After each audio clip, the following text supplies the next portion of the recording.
All right, give me a few minutes to get set up and then we'll get started. All right. Yeah, I was going to wait till 6 o'clock, but everything I needed to do today is done. And yeah, I'm ready to get cracking. So, as usual, if you guys could let me know if this microphone is working properly, I'll actually show you it. If you guys could let me know if it's working properly, I'd greatly appreciate it.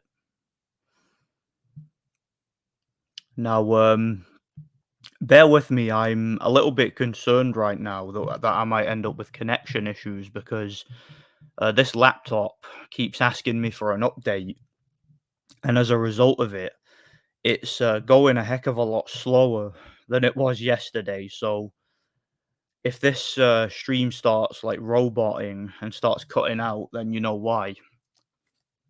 You know why that is. It's due to the update. See that's the thing with technology. Basically, when you update something, rather than making it better, it just goes ahead and makes it worse. That's just how these things are, that's how they work, sadly. All right. Got this to get me through it. Got another one in the fridge, so that'll do it. That'll do me. What do you guys think of that? See the new Iron Brew bottles? The cap doesn't come off. It's weird that. That's one of their new silly ideas.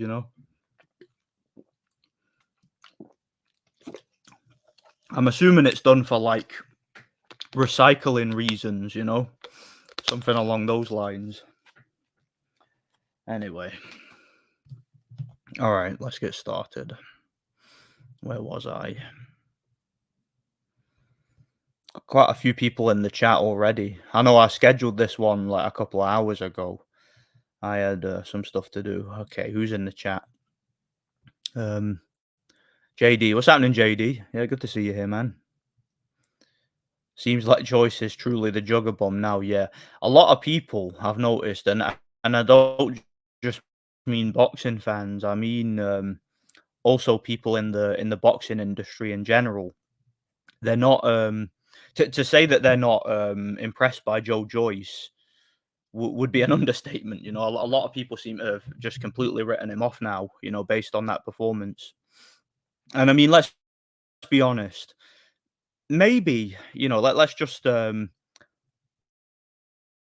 look at it from kind of a contrarian perspective. Maybe we were a little bit harsh going into the fight with our expectations because, again, you have to take into consideration when you're coming off two losses, even if you're not taking on the best quality of competition in your first fight back, you have to take into consideration that the fighter might have confidence issues. So maybe it was a little bit too much to expect like a one round blowout for Joe Joyce in that fight. But yeah, I mean, we do have to take into consideration on at the same time that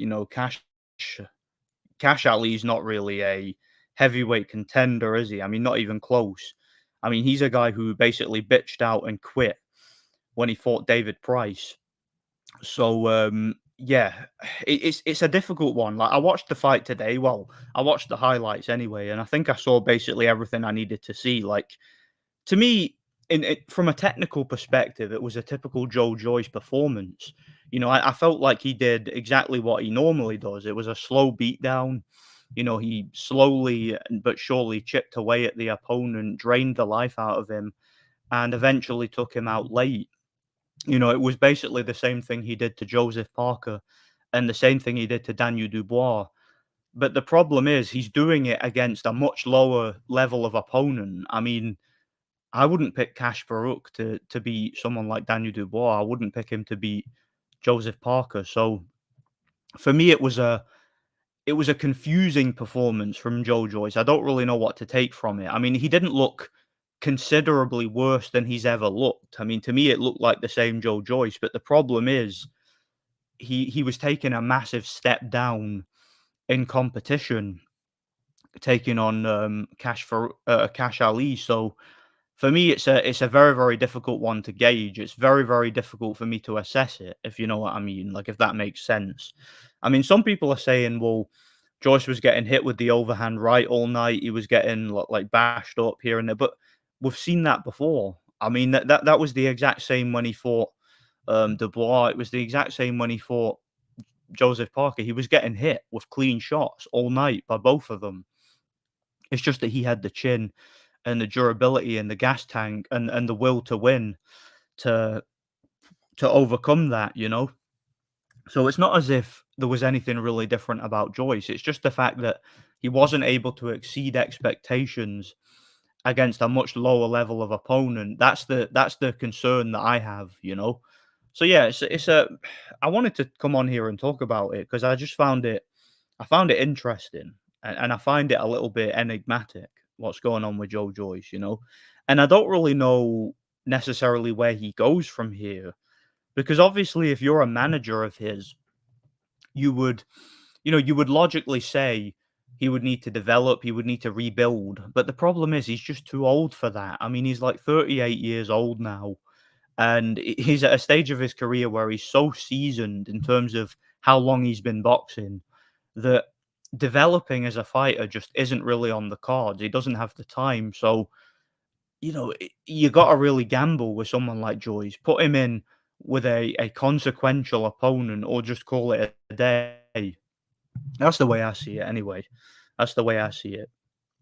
I'm constantly keeping my eye on this what's that little thing you call it? The thing that dictates the signal, like how many bars you've got. Because again, ever since I updated this laptop, it's just been constantly lagging and I keep thinking I'll lose signal. So yeah, I apologize if I'm gonna be bloody roboting or if I seem a little bit distracted during this this particular stream. I'm messing about with things, messing about with things. Yeah. All right. Who's next? Larry Liston. Yeah, what's happening, Larry? There is nothing wrong with someone who's a bit flat-footed and slow, but to be as slow and stiff and defensively irresponsible as Joyce does not make an elite fighter. Yeah, he's definitely irresponsible defensively. There's no doubt about that. Like, what one thing I did notice is that in the fight there were several overhand rights that Joyce seemed to voluntarily take. Where as if he were to just establish his jab and take a half step back, he would be making someone as clumsy as Cash Ali walk right into that jab and swing himself completely off balance when he tries to throw the overhand right. So yeah, I felt that it was that's just kind of a situation where you can't teach an old dog new tricks, you know. Joe Joyce, like I said, he's 38 years old. He's not going to start, fighting like Vladimir Klitschko, keeping his left arm extended and tucking his chin behind his shoulder and avoiding the right hand. He's not going to start doing that at this stage of his career, you know. So yeah, he's definitely defensively irresponsible, and that's always going to be a problem if he fights a big puncher. You know, punchers are gonna wreck him his whole career, as far as I'm concerned, going forward. Still a fun fighter who can have a couple of good fights, but he can't compete with the elites. And I'm not basing that off this one fight. I'm basing that off the entirety of his recent fights. Yeah. Again, look, you hit the nail on the head when you said he's defensively irresponsible. That you can't just walk through punches like that at world level. Like when he fought Zili Zhang, a guy who limited, poor stamina, not the best fighter, but one thing he does have is size and power. You're not going to be able to just walk through a guy like that. You're going to have to be a lot more tactful, and you're going to need to have some lead hand control and some head movement. You're going to have to be a lot more responsible than that. And again, at 38 years old, is Joe Joyce going to like develop into the type of fighter who's defensively sound? Like I don't think so. I don't think so one bit. But again, I stand by what I said earlier in the stream. It's not. I'm not going to overreact to this. I don't think that Joe Joyce is like based on this fight. I don't think it means he's completely shot because again, it was the exact same Joe Joyce that we've always seen. It's just that it was against a much lower level of opponent. That's what concerns me, you know? I always like to be generous to fighters when they win, but still display a poor performance in their comeback fight after some losses. Yeah, yeah, I was talking about that earlier. You know, you have to take into consideration he's coming off 2 losses. So there could be a confidence issue there. Maybe he wasn't really committing to his punches as much as he normally would based on the lack of confidence, you know? That's definitely a it's definitely a possibility. But I think at the same time, again, he's fighting Cash Ali, a guy who David Price was able to basically dismantle. So yeah, it's hard to really say. By the way, Joyce needs to shed a good 20 pounds. I don't get why he weighed in the late 280s in his fight last night. Joyce's optimum weight is definitely between 260 and 265. Yeah, I would agree with that. There's no reason for any fighter to be 20 stone, unless you're like the size of Nikolai Valuev or something like that. There's no need to be 20 stone. It's just too much. I mean, maybe like a elite level power lifter or a strongman or something like that could carry that sort of weight, and that could help them. But for a sport like boxing, which is a much more balance oriented, you know, cardio intensive sport, you don't want to be walking about 20 stone. It's way too heavy, you know, because again, you're carrying weight that you don't really need, basically. Yeah, I think 265 would be an optimum weight for him. I think that would be a perfect weight for him. I do. Ryan Garcia is the Jim Jones of boxing, and a lot of people are drinking the Kool-Aid willingly. Sure, some truth to some of the stuff he's saying. That's how every false prophet prospers, but he's acting well. Yeah, you can't be a deceiver unless you provide a certain amount of truth. You know, if unless you're going to provide a certain amount of truth, people aren't going to listen, are they? So you know, he's going to talk about certain well-known theories and you know, things that other people in the conspiracy world have been talking about for decades now, and that's going to get people listening. But when he starts mixing in his own propaganda, you know the deal, don't you? You know, I think I got a good fight for Joyce in mind. A great test for him. Huey Fury is making his comeback in 5 weeks. That could be an interesting fight down the line. Yeah, that is an interesting fight. A very interesting fight at this stage. I mean, if Joyce is the Joyce he's always been, he should win, and he should win conclusively. But don't think he'll stop Huey. You know, Huey's the kind of guy who he's just one of these guys who doesn't get stopped because he knows how to survive. He's durable. He knows how to tie up. He knows how to run. He knows how to move. You know, he knows how to sort of fight within himself. He doesn't overly exert himself. You know, he's just one of these guys who's a survivor in the ring. So that'd be an awkward fight for a guy like Joe Joyce. You know, who's a more of a come forward, destructive type of fighter. You know, shout out to the Quags. Good to see you, man. You sound good. Yeah, is the audio good? Yeah, awesome. That's good. Good to see you too, Rebel. Good to see you, Louis. What do you think of Dennis McCann? Do you know that's one of the fights I didn't watch on the card? I watched the Liam Davis and the Joyce one. I haven't seen the main event yet, the Heaney fight, and I haven't seen the Dennis McCann fight. So yeah, I don't know much about Dennis McCann at the moment. I was very impressed with Liam Wilson, by the way. I've not spoke about that yet, but I was very impressed with him. I stopped rating Joyce after the Stavern fight. Yeah, he beat Stavern in not very impressive fashion, but yeah, he got the job done, didn't he? Yeah, what's happening, UGI? Yeah, I'm all good. Yeah, I've talked a bit about Joyce at the beginning of the stream, and I pretty much summed up everything I wanted to say about him. If truth be told, look, just to quickly reiterate what I was talking about. Joyce, in my opinion, looked like the same Joyce that he's always looked like. You know, it was a slow beatdown where he drained the opponent, took everything he had to throw, and walked him down and got the stoppage. And that's all well and good. I don't think Joyce looked any worse than he's ever looked before. The problem is he looked the same, but against a much lower level of opponent. Like he looked exactly the same to me as how he looked against Parker. But if he's looking like that against a guy like Cash Ali, who's not that good, that could be an indication that he's on the slide. It could be basically. Hi Nordic. Why are the only ones on here? Wait, are you? Why are you the only one on here who rates Warrington? He seems underrated. I'm not the only one who rates him. Like I know Del Boy rates him quite highly.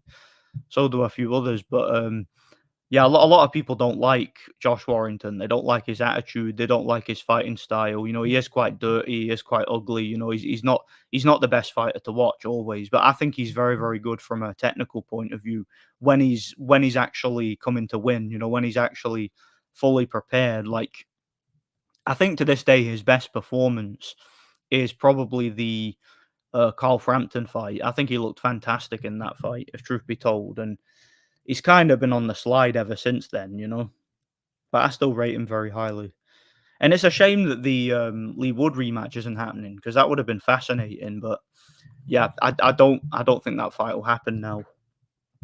Yeah, Joyce has similarities to George Foreman. Like he's a little bit more refined than George Foreman, a little bit less crude. But George Foreman, I think, was a little bit more defensively responsible, even in his prime, than Joe Joyce. Joe Joyce, like I said, he just walks through punches. Like he was willingly giving Cash Ali the overhand right, just walking through it. You can't do that at that level. It's like Larry said, it's defensively irresponsible, and he won't get away with it forever. And he already didn't get away with it in both of the Zhang fights. I completely agree. Yeah, that's how I see it. Shout out to yeah, how's it going, Kenwell? Good to see you, man. Uh, Liam Davis looks like he would be a good champion at 122 once Inoue leaves. Robles was Inoue's sparring partner for Marlon Tapales. Yeah, you can see that. He's kind of similar, being a southpaw who can fight inside. And yeah, Robles, I never rated Robles that highly. I actually had a bet on Liam Davis. I was pretty confident he would win. But the problem is, like, the one concern I have about Liam Davis, I think he's very talented. I think he's got very good boxing skills. He's very, very good on the inside.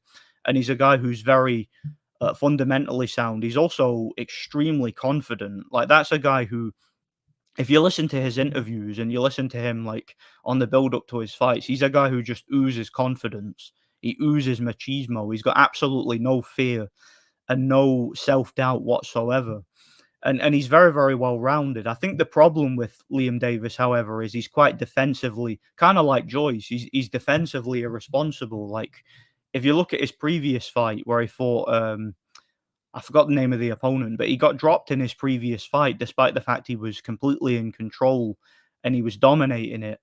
It's because kind of like Josh Warrington, he gets a little bit overconfident, if you know what I mean, and a little bit overly eager, and it leads to him getting caught and dropped. And I think that could be a problem. Like if he were to fight in Naoya Inoue and he were to fight like that, he would get knocked out. Because obviously, unlike someone like Robles, Inoue has like one punch KO power in both hands. So I think Liam Davis, he's very, very talented. He's very, very underrated. He's one of the best prospects in Britain right now.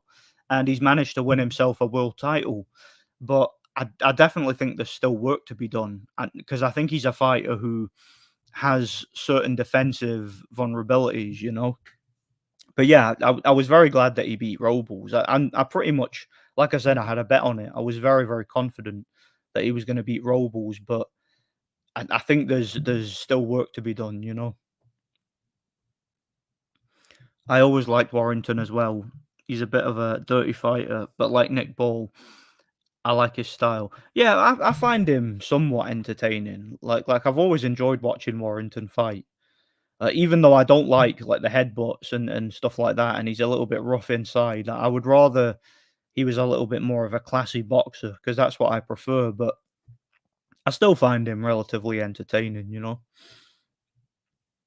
I thought that Lee Wood fight stoppage was early. I still wanted to see a rematch. Yeah, I agree. I agree. I wanted to see the rematch. I was at that fight too. And it's a shame because Warrington was well in control of the fight. He was dominating it, and then he just got careless. He steamed in there face first, looking for the stoppage, and he ended up getting dropped and dropped badly. But I think the politics involved favoured Lee Wood. They wanted him to win, so they stopped it early, sadly, you know? Yeah, that's another problem with Warrington. He doesn't have power at world level. You know, he can punch for like a domestic level fighter, but for a world level fighter, he doesn't have power, and that's what leads to him, being an idiot when he stands toe to toe with these big punchers trying to knock them out. Like he stood toe to toe with Lara, he stood toe to toe with Lee Wood. You know, both knockout punchers, and ended up paying the price. You know,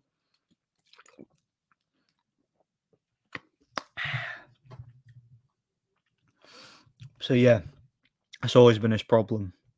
Good evening, Brandon. Good evening to you too, Living Being. Good to see you here, man. You got me back into watching Tyan Booth.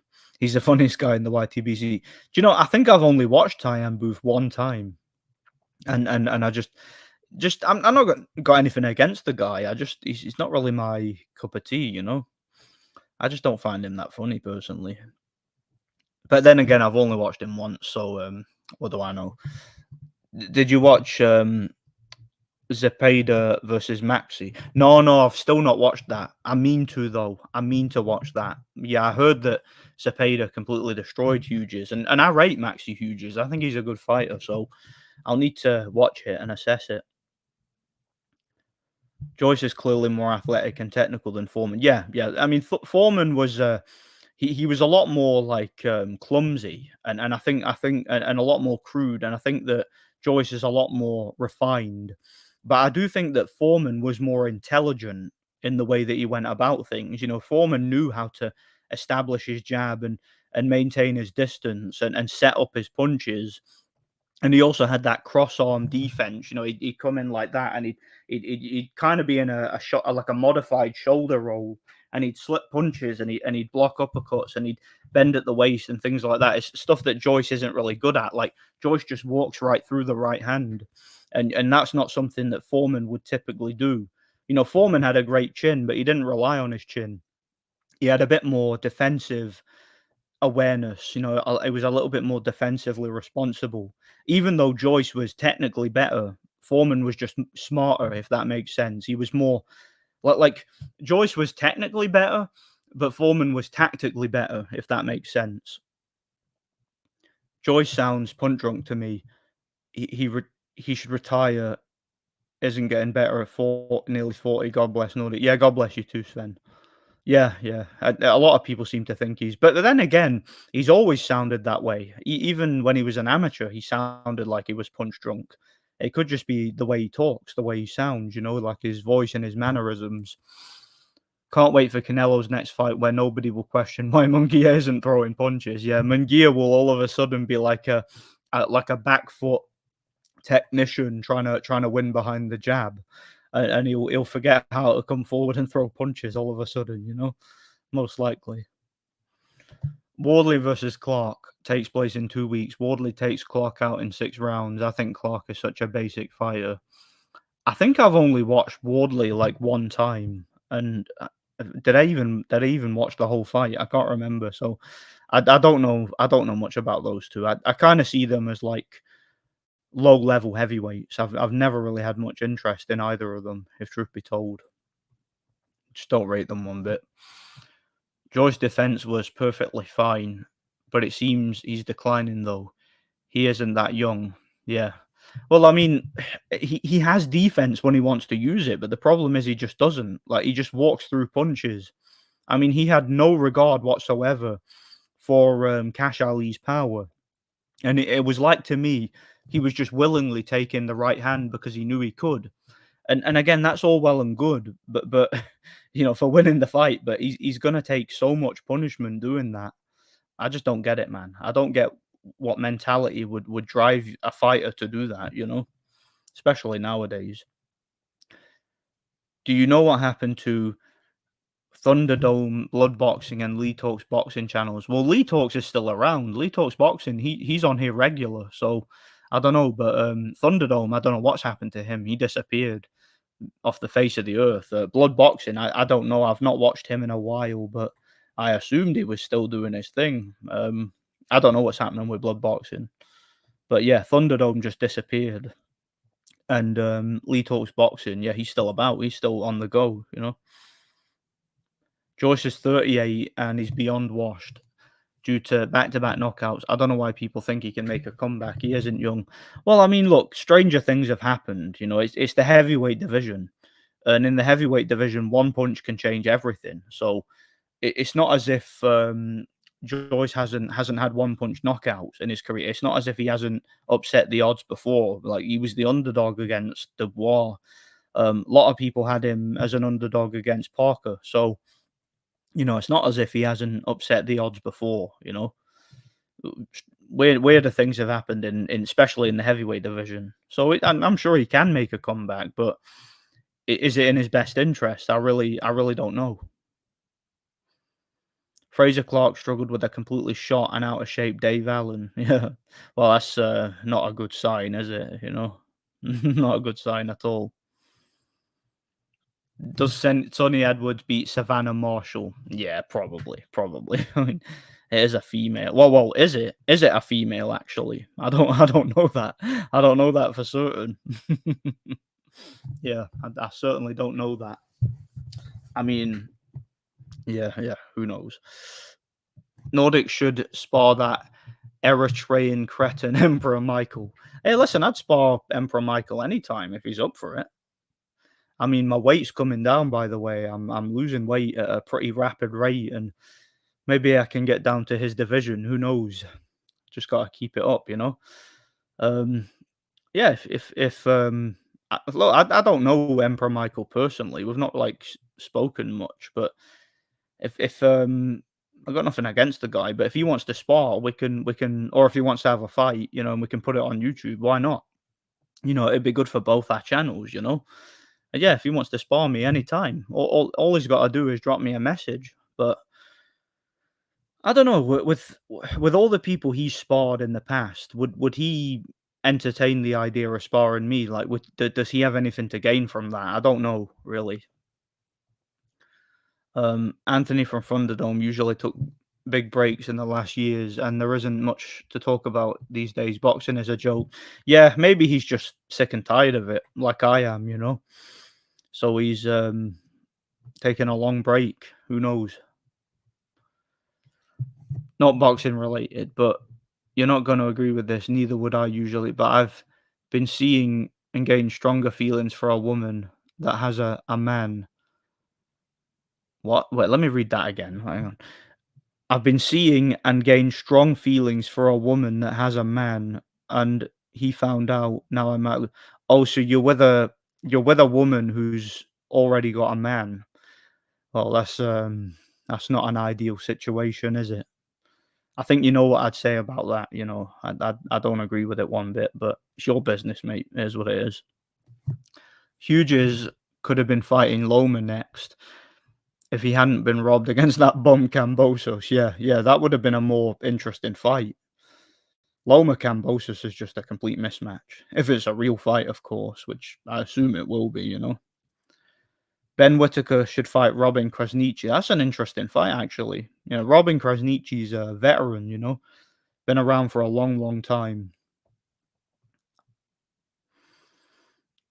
Big George was certainly smarter tactically than Joyce. He knew his limits and worked around it.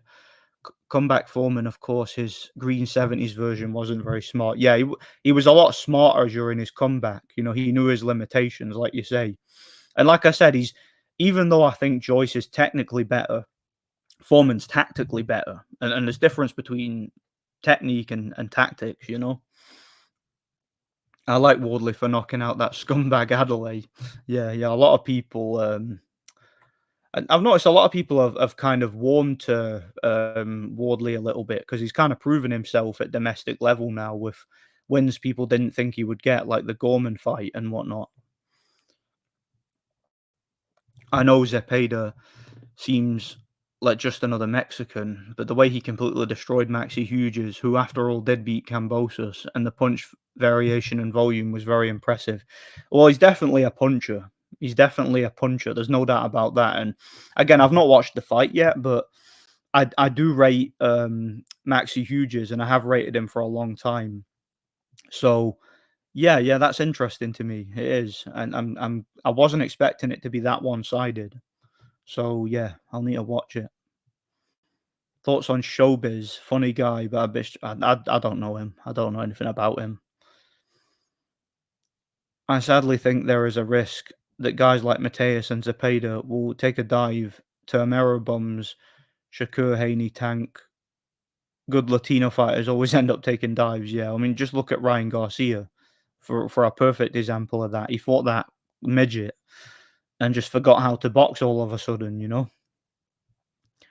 I don't think Liam Davis is ready for Inoue. I think he should fight Neary if he loses. Marlon Tapales, TJ Donahue to prove him. Oh yeah, he's not going to beat Inoue right now. Like I wouldn't suggest that right now. But again, like if Inoue stays in that division, he's the prize, isn't he? He's the man to beat. So again, it's a goal to work towards at very least. I mean, like I was talking about earlier, Davis to me just oozes confidence. He's got the kind of confidence you just can't teach a fighter, and I think he genuinely believes he could beat Inoue if they fought in the near future. Blood boxing goes by retro boxing and documentaries now, still makes good content. Yeah, I'll need to check him out. I've not seen his videos in a while, like any of his recent ones. Thunderdome just rarely streams. I see him in the comments sometimes. Yeah, well, if he's in the comments, then he's still about at least. We know he's not deceased. We know he's still alive. So good news there.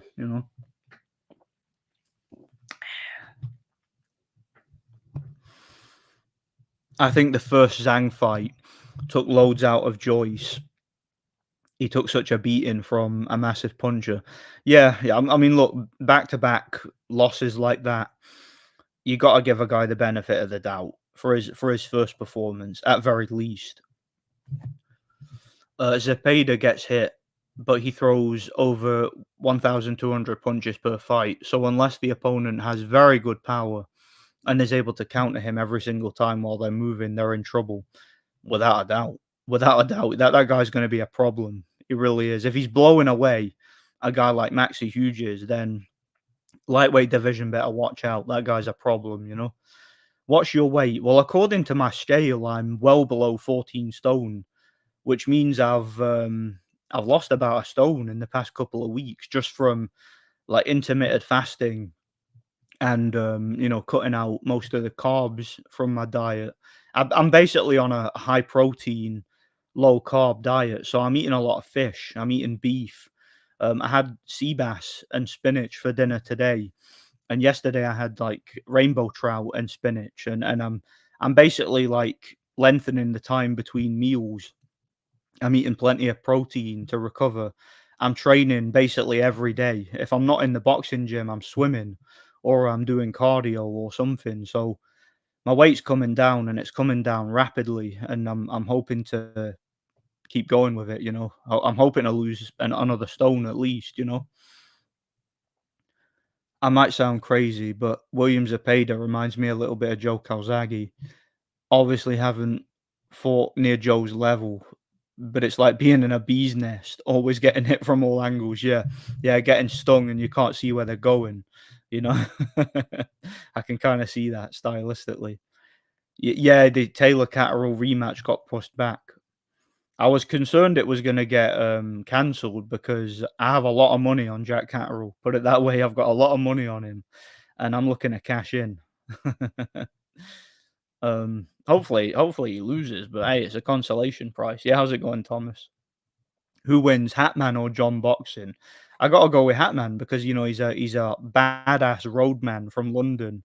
Who was on the doors and everyone in London was scared of him because he was so hard. So I gotta go with Hatman. Yo, shout out to Del Boy, man. How you been? God bless you. Liam Davis and Zepeda are the standouts from this weekend. I agree. I've still not watched the Zepeda fight, but Liam Davis, I was very impressed with. He exceeded expectations. Like I expected him to win, but I didn't expect him to win that in such one-sided fashion against such a dangerous fighter. So I think Liam Davis is going to be a problem, and I think that guy is going to be a major world champion pretty soon. I really do, as long as he stays interested. All the normies are jumping on the Gay J bandwagon now, saying he would beat Fury. Fury to school Josh. Yeah, as long as Fury stayed switch on, he'd win that fight handily. Mate, I'm not even kidding. I believe Fury. I honestly, genuinely believe this. Fury would beat AJ and Ngannou on the same night. I'm not even kidding, because he would completely outbox both of them from long range. In a real fight, they wouldn't be able to touch him, hardly ever. Sounds like you're with a hoe. Move on and have some self-respect. Yeah, I mean, I'd have to agree with that. Sorry.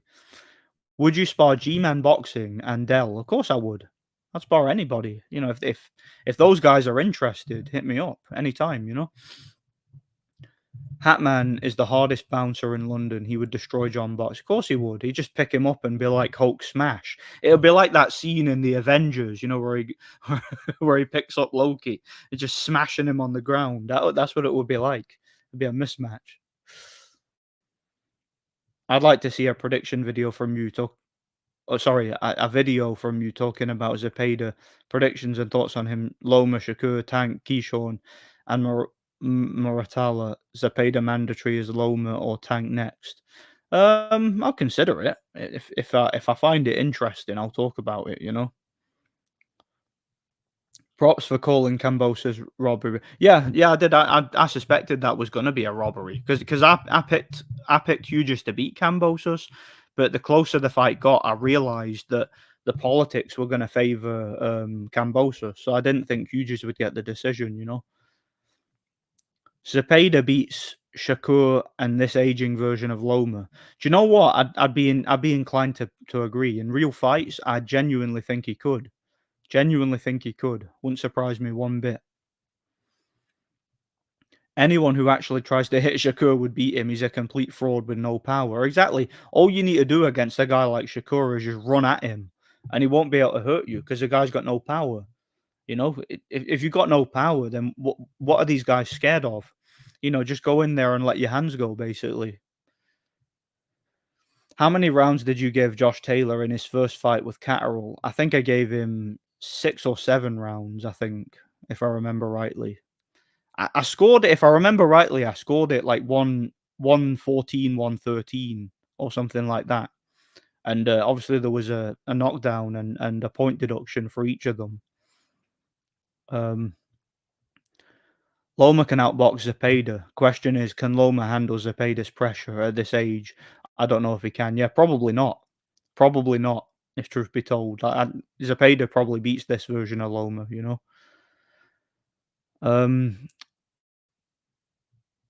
Who wins Jake Paul versus Mike Tyson, assuming it isn't fixed? It's hard to say. Like, if that's a real fight, I mean, look, Mike Tyson is nearly 60 years old. So, I mean, you could probably Jake Paul probably would have a legitimate chance of beating him at this point in time. But even at that age, if Mike Tyson lands like a full-blooded punch on Jake Paul's chin, he could still take him out, like in the first couple of rounds if he caught him. But I think it'll just be a sparring session, like an exhibition. It'll be kind of like what Tyson versus Roy Jones was, and like David Haye versus Joe Fournier. It'd just be a sparring session, exhibition. Nordic, how good are you at brawling? I went, bowling. I went with some colleagues yesterday. I'm terrible at bowling. Terrible. I mean, I enjoy it. It's fun, but I'm not very good at it. I'm not very good at it one bit. I'm terrible at it. I'm just like, my accuracy is awful. I do enjoy it though. It's a fun thing to do. Nordic, I heard that Virgil Ortiz is having a tune-up here soon, and after that, he will be challenging Israel Madrimov for the title. I heard that Virgil looks terrible in recent sparring. Well, based on Madrimov's last performance, you got to give him the upper hand there. He'd probably win it. I will only take one punch from Mike Tyson, in my opinion, if it's a real fight. I think Mike will go easy. Yeah, Mike probably won't be going up. Thanks for the contribution, by the way. God bless you. Mike probably won't go full power. He'll probably just spar with him, just like the rest of them. That's the way I see it, basically. Yeah, Loma, if he were to move down to 130, he'd probably do a lot better. Probably do a lot better. But I don't think there's much money in that division. There's much more bigger money fights in the lightweight division for Loma, so he's probably going to be inclined to stay there for now. Plus, he could still win a title at lightweight on the right given night. Ever considered taking Peds? No, I wouldn't. I wouldn't take Peds. Like, I've not got anything wrong with. I don't have anything against people who take Peds. I don't have a problem with it. The reason I wouldn't do it personally is just because I'd be scared of the side effects. Like, I've got this thing in my mind about like my heart. I don't want to put any strain on my heart, and I don't want to have heart problems. So I've heard that taking steroids and PEDs can cause heart problems. So yeah, it's just something I'm not going to bother. How much is a stone exactly? I don't know exactly. How much is a stone? Is it like 14 pounds or something? Something like that. But yeah, according to my scale, I'm about 13 and I'm just under 14 stone. Maybe like 13 and three quarter stone, something like that, which is below, yeah, it's below 200 pounds anyway. So I've lost a lot of weight recently. And I'm losing the weight properly this time. Before, like last year, I lost like 3 stone in just the space of a few months, but I was kind of starving myself. But I'm doing intermittent fasting now, but I'm actually eating properly. So I'm not like fasting to the point where I'm completely starving myself. Like, I'm eating enough protein, enough carbs to where I can still train, and enough protein to where I can still recover, basically. Thanks for the other contribution, Lawrence. How do you score Loma Haney? Well, it was a pretty clear, like 8-4 for Loma. I don't think you can be any more generous than that. Because again, it was a situation where all the clean punches of the fight were being landed by Loma. So yeah, clear 8-4, I'd say. Winging it for Loma. Apparently, Virgil got flattened in sparring not too long ago. Unless Madrimov takes a dive, I think he will knock Virgil out. Virgil isn't the same. Yeah, Virgil has got so many health problems from what we hear, so it's probably a safe bet that Madrimov would be the favourite. But again, you never know if it's real, do you? But Madrimov is definitely the better fighter. He's definitely the more proven fighter. A female Scottish or Irish accent turns me off massively. I can work with the English accent, but the others do nothing for me. Well, I mean, if you were from Ireland or Scotland, you'd probably feel differently, I'd imagine. It's just a personal preference thing. Dillian White is fighting tonight against Christian Hammer. Yeah, that's a complete mismatch. Christian Hammer is completely shot. Like, in his prime, it would have been an interesting fight, but I think now he'll just be there to survive and spoil, or he'll just probably take a dive, one or the other. Depends on which Irish Scottish accent, yeah, because there's a lot of different like dialects depending on what part of the countries. Janibek should leave Top Rank and fight for the Saudis. Have them bring in some opponents and make him fight more often. Top Rank doesn't know how to promote Europeans. Do you know, I've never understood Top Rank and the way they work with Europeans. I've never understood it. Like, they bring these guys in, they don't develop them, they don't build up much of a fan base, and it's like these guys, I don't know, they fight like twice a year in like relatively inconsequential fights. And it just gets to the point where they're too old to really achieve anything, and they just get sold off to one of these Western hype jobs, basically. They kind of sell their record and their reputation. That's kind of what Top Rank does with these European fighters. Madrimov can beat Zoo and all the top guys at 140. And I'd give him a very good chance. Very good chance against Zoo. I'd probably make him the favourite, truth be told. Usyk is now the favourite with the bookies. I will be putting a big bet on Fury. Yeah, you're not the only one. You're not the only one. I'll be doing the exact same. I'm cashing in. I'll tell you that. It'll be a big ass consolation prize. And hey, I'm unemployed now, so I could be doing with the money. I'm back to being a NEET, which is why I've been training every day. Janibek has the potential to be the next Triple G.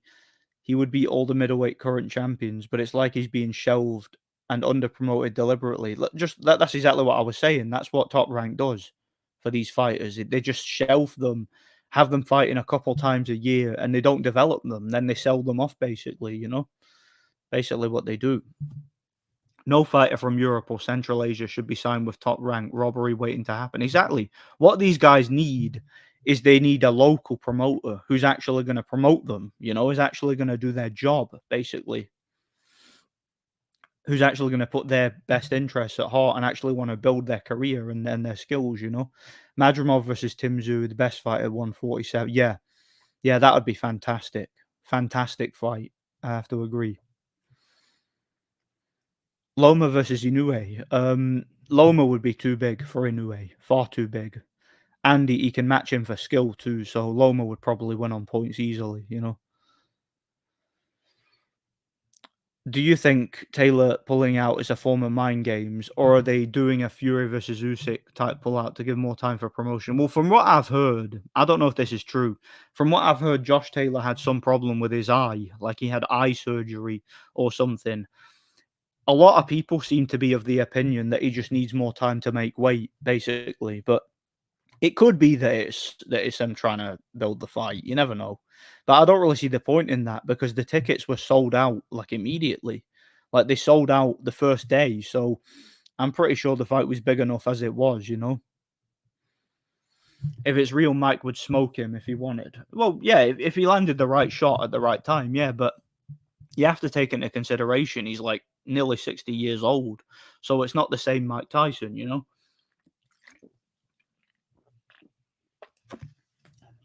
I mean, don't get me wrong. He's in great shape for his age, but he's far too old to fight like a hard 8 rounds, you know. So I don't see him. I don't see it as a foregone conclusion. Virgil must have taken the jab once, a very promising. Oh yeah, he took the jab, and now he's got like a myriad of just random health problems that came out of nowhere, basically. 1 stone is 14 pounds. Yeah, 14 pounds in a stone. So yeah, I'd say in the past 2 weeks I might have lost about 14 pounds, something like that. Thoughts on Darius Berinchik versus Emmanuel Navarrete? Should be an incredibly fun fight if Navarrete's power carries. I go with Navarrete. I think he's the more durable guy. I think he can walk him down and probably win on points. Late stoppage or on points. Um, I'm not even going to try and pronounce that, which is a blood disorder, which been speculated to be linked with the vaccine. Oh well, there we go. There we go. That's why Virgil Ortiz, he was probably forced to take the jab for his career, and yeah, that's basically ruined his career essentially. So yeah, is what it is. No one likes a little prick, do they? So don't get the little prick. Don't get it. I just came back from the cinema watching Dune Part Two. I didn't even see the first one. I recently watched Train Spotting as well. I'm assuming you've seen it being a Do you know what? I actually haven't. I haven't seen Train Spot. Like I've seen bits of it.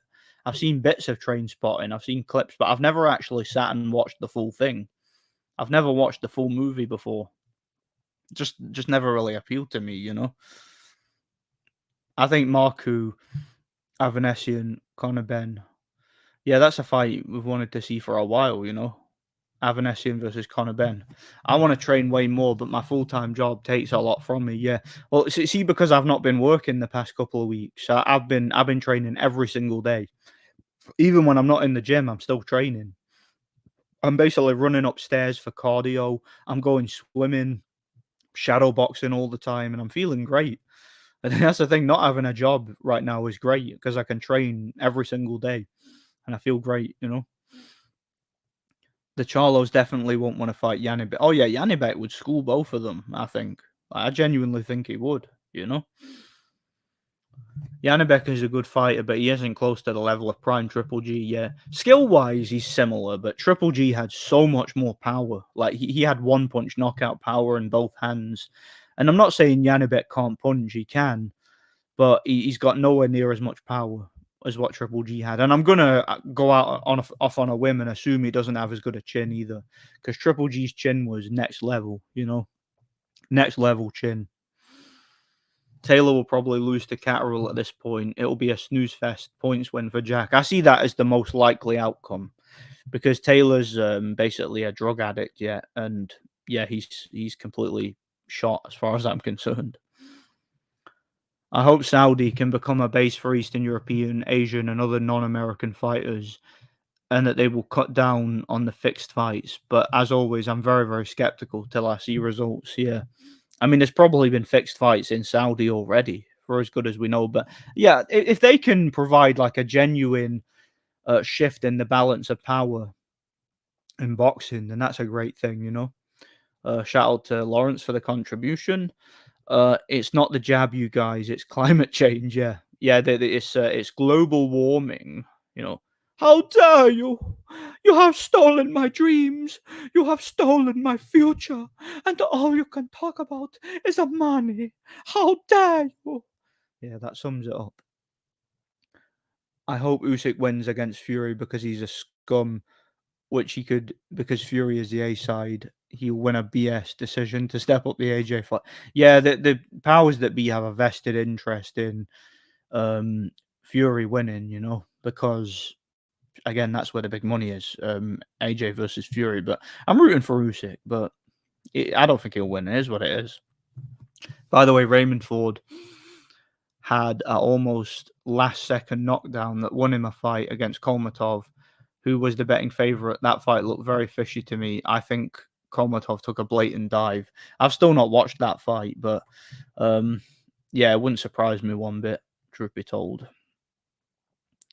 I remember during the lockdowns, I was the only one. I was the only one is Asda with at Asda without a mask on. I felt like a shepherd among sheep. It's funny to me, mate. I would go into a shop and people would be like, some security guards would be like, "Have you got a mask?" And I'd just be like, "Nope," and I'd just walk away. I'd like walk right past them.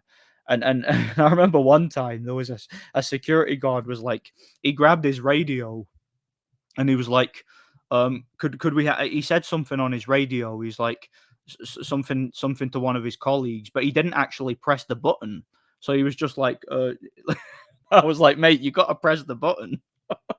Like he was trying to act hard as if he's like calling for backup, as if there's going to be like a SWAT team that's going to come and kick my ass for not wearing the mask. And I'm like, yeah, you need to press the button to actually make the noise because we use those radios, you know.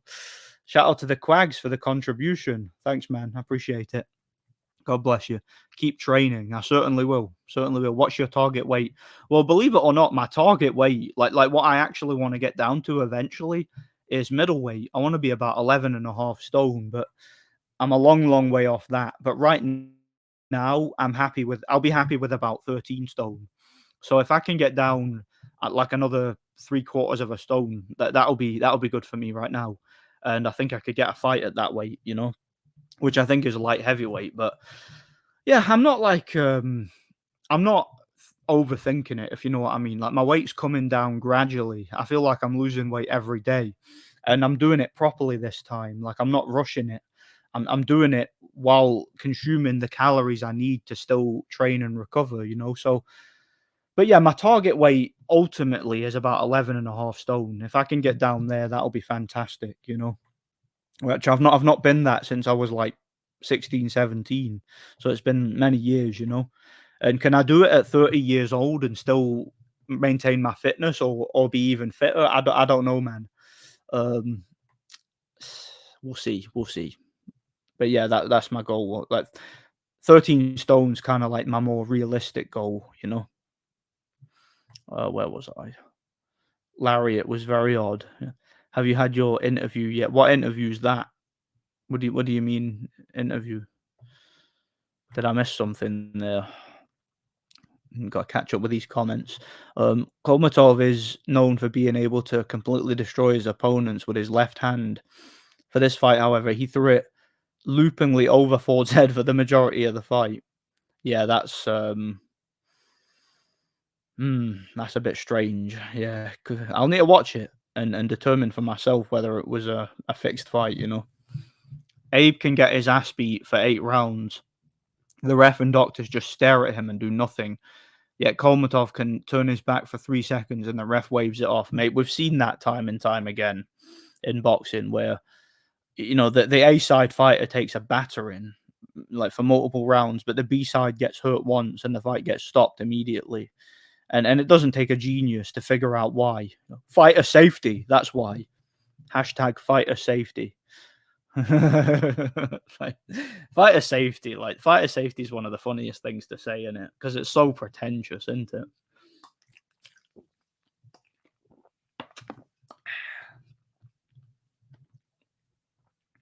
A fighter from my hometown named Ali Feliz just signed to Top Rank. So when I saw it, I was happy for the dude. But then I saw that Jay Prince welcomed him to Top Rank. So now his career is going to be sus. Oh yeah, he's going to have a lot of opponents who forget how to punch and are scared of the counter punching. There's going to be quite a lot of that, you know. Bacoli versus Dubois. I would go with Bacoli to make Daniel Dubois quit. I think it would, you know. I think he's stronger, hits just as hard, much better chin, much better stamina, and much more heart. I think he'd break him down and stop him. Top flight security of the world, Crane. Joyce versus Johnny Fisher. Joyce by knockout, easily. Probably inside 4 rounds. That's an absolute mismatch. Can Kovalev do anything at cruiser, or he's too old? He could win like as like a fringe contender, gatekeeper, but I don't see him being world champion. At least not like a top level world champion or anything like that. Sorry. Are you a fan of Idris Elba, the actor? Not really. I mean, I don't think he's a bad actor or anything like that. I don't know much about him. I did watch one of his movies recently. It was that Fast and Furious, Hobbs and Shaw I watched, which was actually quite funny. That was actually better than I thought it would be. You know, he was the main villain in that movie. I thought he did all right, you know. I don't know much about him aside from that. I've been having some anxiety over my foolishness.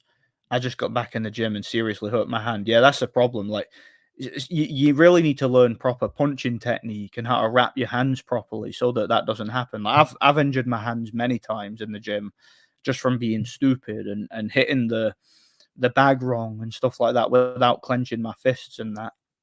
You just got to be careful and learn proper punching technique, you know. Cash Ali would probably beat Johnny Fisher. Probably would. Like, he'd probably beat him on points.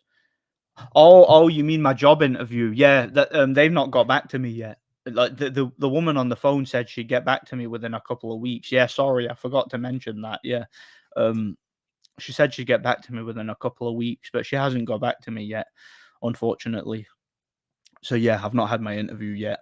I have applied for a few other things as well, and I'm going to the job center this week to see if they've got any vacancies for me. So yeah, I'll keep you posted in live streams and whatnot. Hopefully, I can get another job within the next couple of weeks. Hopefully, because yeah, got to get them ducats coming in. I don't want to be a neat forever. You know, I really don't want to go back to being a full-time neat. You know, I saw Kovalev is selling his $5 million house, so perhaps he needs the money.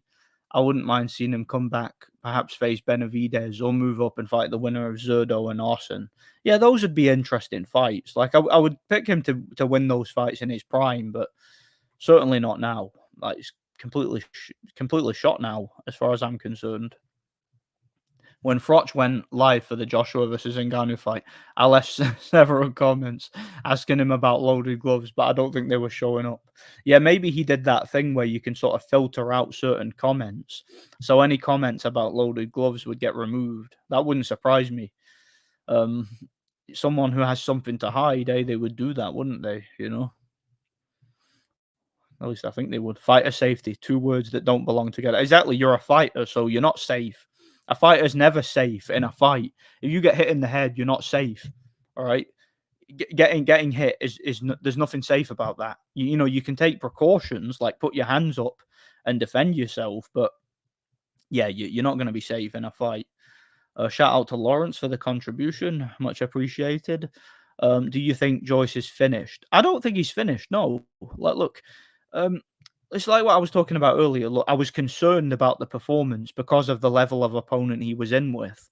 But in terms of how Joyce looked, just talking about the eye test, I don't think he looked any worse than he's looked in the past. It's just it was surprising that he looked the same and didn't really exceed expectations against a much lower level of opponent. That was what I was concerned about. But I don't think he's finished. I do think he has some fights left in him, and only time will tell.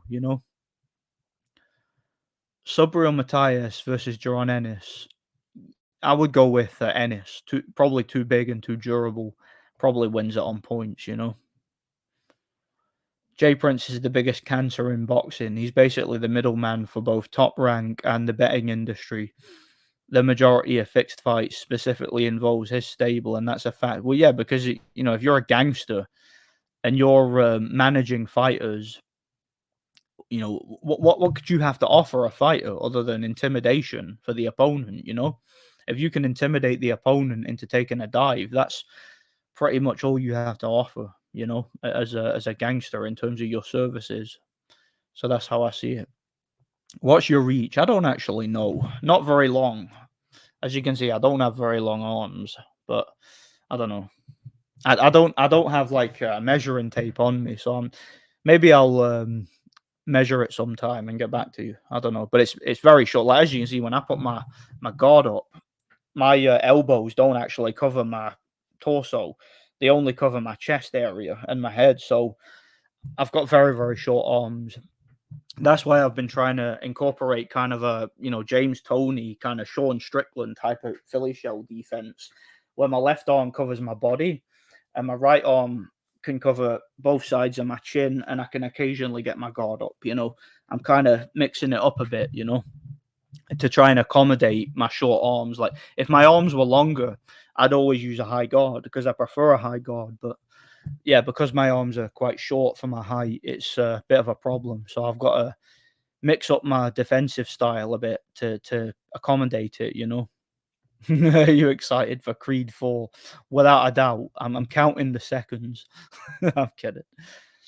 Prime Arthur Abraham versus Janibek.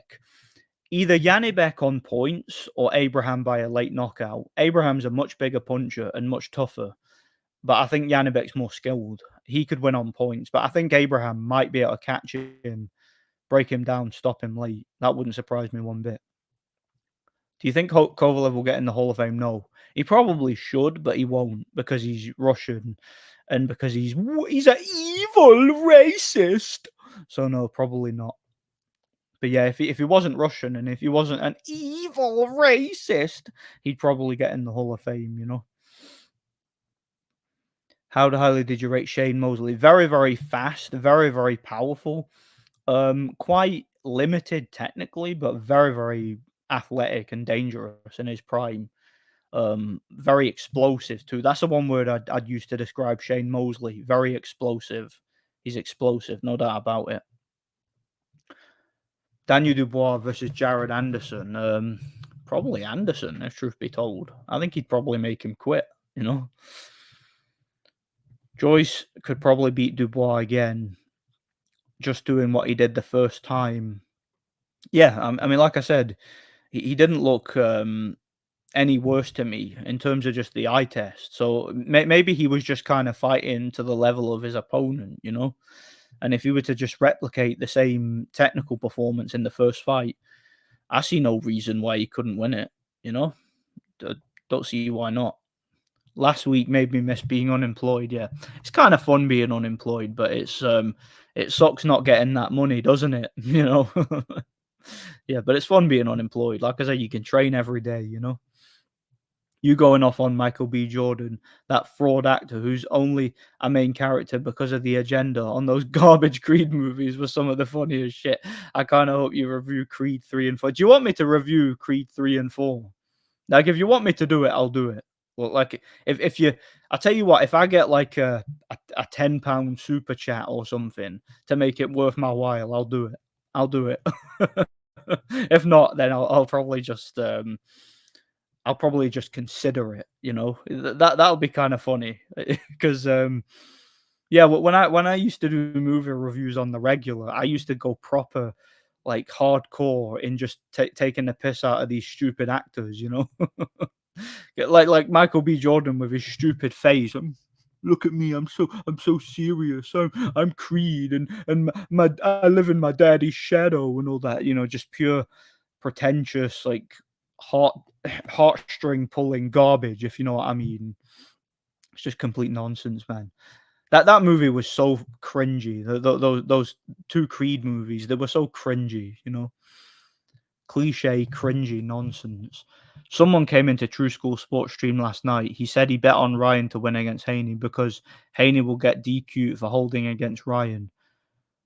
So Haney will fight dirty and get DQ'd. Thought Haney's not going to get DQ'd. I'd be very, very surprised if that happens.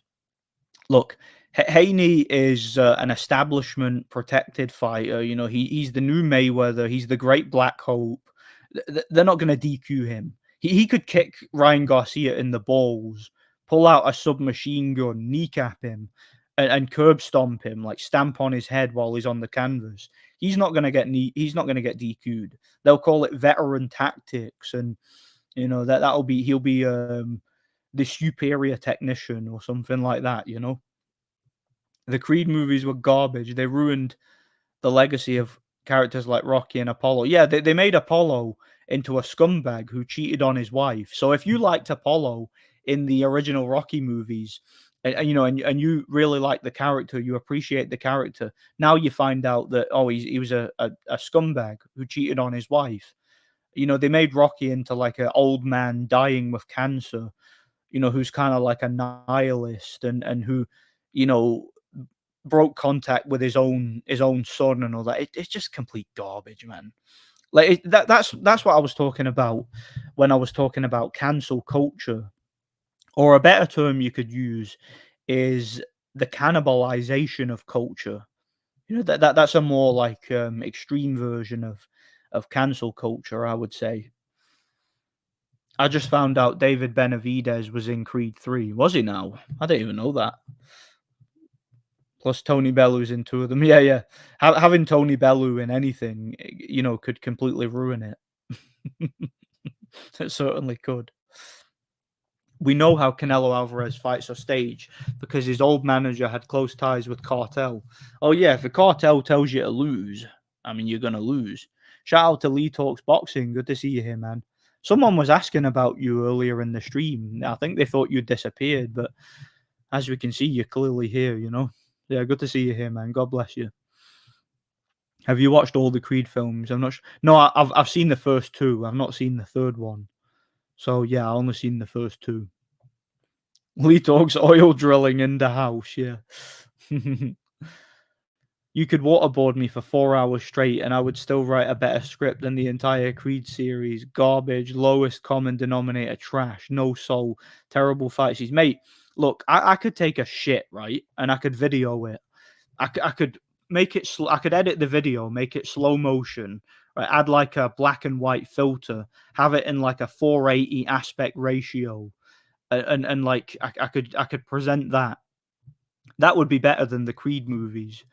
People would call it a like an enigmatic art piece or something like that, and it would represent this and that, and it would be so much better than the Creed movies, whatever it is. It'd be more entertaining. Anderson couldn't even beat Charles Martin legitimately. Yeah, maybe Dubois would beat him then. Sky Nicholson is a fine piece. She's getting older though. She kind of looks like a grandmother these days. Nathan Cleverly versus David Benavidez by knockout. Cleverly would just walk into punches all night. He would probably win some of the rounds Cleverly on like speed and work rate, but I think he'd get stopped late. Too defensively limited and defensively irresponsible. He'd get pieced up, I think, and stopped late. Law at Fury being the underdog against Usyk, easy money. Hey, listen, mate, I'm gonna be cashing in on that one. I'll tell you that. I'm cashing in on it. But remember, the opinion you should follow should be your own. Just consider this video to be a second opinion from a complete stranger online. Prime Roy Jones versus Prime Kovalev. I give Roy a puncher's chance, but I think Kovalev would break him down with the jab and probably knock him out late. So yeah, Kovalev by late stoppage. There's no need for a Creed 4 movie, yeah, but it might get made. Like it probably will if there's enough like money being invested into it by the mob. Ryan will take a dive to Haney. That fight isn't on the level. Haney is protected by the betting mob and the entirety of the boxing establishment. Yeah, I happen to agree. Haney will only lose if he faces another black American, and they want to cash out Haney for some. Yeah, yeah. Next Floyd, it'll be like the only time he'll lose is in a Crawford Spence scenario where it's two like black hype jobs who have been manufactured fighting each other. Creed 3 is just a cringe "Poor Me, I'm Black" movie, yeah. We haven't seen enough of those, have we? We haven't seen enough of those "I didn't do nothing, it was the white man" movies, we haven't seen enough of them. I honestly prefer Southpaw to Creed. I still haven't watched Southpaw. Didn't really have any interest in it. Because most boxing movies suck, let's be honest. Must be lack of vids from me recently, not interested in many fights coming up. Yeah, I get that. Same with me. I can't be bothered making predictions nowadays. It's just kind of boring unless the fight is genuinely interesting, and I don't think it's gonna be fixed. Carl Weathers was perhaps a bit unlikable as a character in the Rocky series, but he is levels above that fraud con man Michael B. Jordan and his stupid, over pretentious expressions. Yeah, yeah, like Carl Weathers could actually act. Like he was a great actor. He was. Like you ever seen Predator, for example? He was great in that movie. He was a great actor, and he really genuinely looked the part too. Like genuinely looked like he could fight. He genuinely looked like an athlete, and he genuinely looked like a heavyweight. That's what he looked like to me. Creed fight scenes are utter garbage, straight gutter water compared to the Rocky fight scenes. Creed fight scenes are not more realistic. I don't care what anyone says. Nah, they're not realistic at all. I mean that rematch with Drago's son was just pure fantasy. There's no way that Adonis Creed could ever beat Drago. No way. Completely and utterly unrealistic nonsense. Khan versus Canelo was a real fight. Khan versus Canelo, that was probably one of Canelo's only real fights in like the past decade. Probably. Sky Nicholson fully got the expressions earn with Hearn. Oh yeah, yeah. She certainly did the right things to get in position with Hearn, didn't she? You know. Fury versus Usyk will surprise people. I think it will be fairly one-sided, even if completely real. Yeah, I've always thought Fury would beat Usyk. I've always thought that. I hope I'm wrong, but that's how I see it. Yeah, it was cringe. Certainly was so cringe. Creed 4. Creed 4 is in development right now. Look it up. Not even kidding. They are making another of these trash movies, and the NPCs will love it. Well, it's weird though because Creed 3 is kind of already in obscurity, so I don't even see the point. I might I might transition just to fight Sky Nicholson and visit her in the hospital. Yeah. Yeah, visit her in the hospital when she's like concussed and she's got like a Michael Jackson nose and all that. She'll look like Jared Leto in Fight Club after he gets a beating. Like you remember that? In Creed 1, Adonis was a light heavyweight, but in Creed 2, he is suddenly a heavyweight and can stand toe to toe with a 6'5", 260-pound man. Yeah, totally realistic. It's totally realistic. I'll be back in a minute, guys. I'm just got a toilet.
All right, I'm back. Where was I? Let me find out. Um, I expect Sonny Edwards to be in Creed 4 and be a top heavyweight contender. Yeah, they better get Sonny on the steroids, man, and bulk him up a bit. Maybe gain about 150 pounds. Then he could be realistic. And get him a pair of stilts, of course, and a body double, you know. Creed 3 had the most predictable plot. I predicted exactly what would happen after the first 10 minutes. Let me guess, it was, oh, the black man and the black man, and he being kept down by the system, and it's the white man's fault, and blah, blah, blah. Yeah, something along those lines, right? Does anyone know what, do you know anyone that watched Creed 3? Do you know, I don't think I did. I don't think I do, actually. I don't think so. Only good thing about Creed 2 is they had the sense to reconnect Rocky with his son. Exactly, exactly. Rocky should have been with his son all along, you know? And he shouldn't have been wasting time with that idiot Creed, you know? Shouldn't have bothered. Richie Woodall was on commentary, was saying Zoid probably got everything in his own way with the refs in Germany. Yeah, well, he would say that, wouldn't he? In Germany. What an idiot, honestly. Richie Woodall is a clown, like terrible commentator. By the way, that guy's an idiot. I watched Creed 1. Like, oh no, the referees wouldn't let us foul in Germany. It's like Robin Reed versus Sven Ottke. I watched Creed 1, realised they wanted to turn the Rocky series into a new woke direction, and caught onto the scam quickly. Yeah, same. It was obvious that was going to happen from the beginning, you know? A movie starring Tony Bellew. What do you expect, man? Seriously. Yeah, don't you mean Germany? Because you're not allowed to foul in Germany. That's terrible. Kind of funny how the Germany narrative lives on, even though German boxing is dead. It's like German boxing lives in flipping Richie Woodall's head. I mean, that's probably because it was a German fighter who battered Richie Woodall and took his title off him in his hometown. You know, he didn't even need to be in Germany to get that win, you know? So yeah, I think Germany lives in Richie Woodall's head, like rent free. Yeah, the UK is far worse for corruption than Germany. It's not even close. There's a lot of desperate English wenches. Why does Sonny Edwards date gorillas like Obama? I don't know, man. He's like what's his name? He's like Eddie Murphy in that movie Norbit. He's like, I thought he marry a good woman, but he marry a gorilla. I wish you lots of happiness and lots of bananas for your new gorilla. I fell asleep after sneaking cinema watching crappy Creed 3 PC garbage. Yeah. Yeah, what a terrible movie, honestly. My dad was in prison and my mother was on drugs. Yeah, it's just that, I mean, that's like just the most cliche, like ghetto trash story ever, isn't it? Zoig had very strange career. Yeah, he just disappeared after that Rocky Fielding fight, you know? I watched Creed 3. I thought it was okay, but I preferred Big George Foreman. Oh, yeah, George Foreman was awesome. I loved that movie. I reviewed that movie as well. Don't know who Jim White is. Glenn Catley battered Woodall. Yeah, he did, and so did Marcus Bayer from Germany. Germany. How does it feel to be 30? It feels exactly the same as being 29. It doesn't feel any different at all, you know? I don't really feel any different. Age is just a number. Listen, I'm fitter now than I was at 25, so yeah. It's weird. I'm fitter at 30 than I was at 25. How weird is that, you know? Parker was dirty all night long, tried to make the fight as boring as possible too. Yeah, it wouldn't surprise me one bit. You don't find black women attractive? Nah, not at all.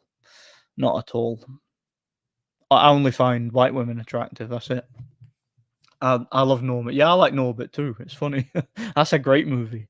It's one of them movies that you shouldn't find funny, but you do, if you know what I mean. It's one of them. It's so funny, if you know what I mean. Sonny is cultured when it comes to women. Yeah, yeah, he likes his gorillas, doesn't he? Black Americans saying how they had it how tough they had it growing up when they had modern technology and good infrastructure compared to some of the horrible conditions in Eastern Europe is laughable. Yeah, that literally black Americans are the most coddled, most protected, and most privileged group of people ever in history, and that is not debatable. It's not even remotely debatable. You know, the guy who played Adonis Creed is a terrible actor, and he has no acting range and only angry and moody. Yeah. Yeah, he's just I'm a black man in the system in the ghetto, blah blah blah, blah, blah, blah, blah. That's every character he plays, you know.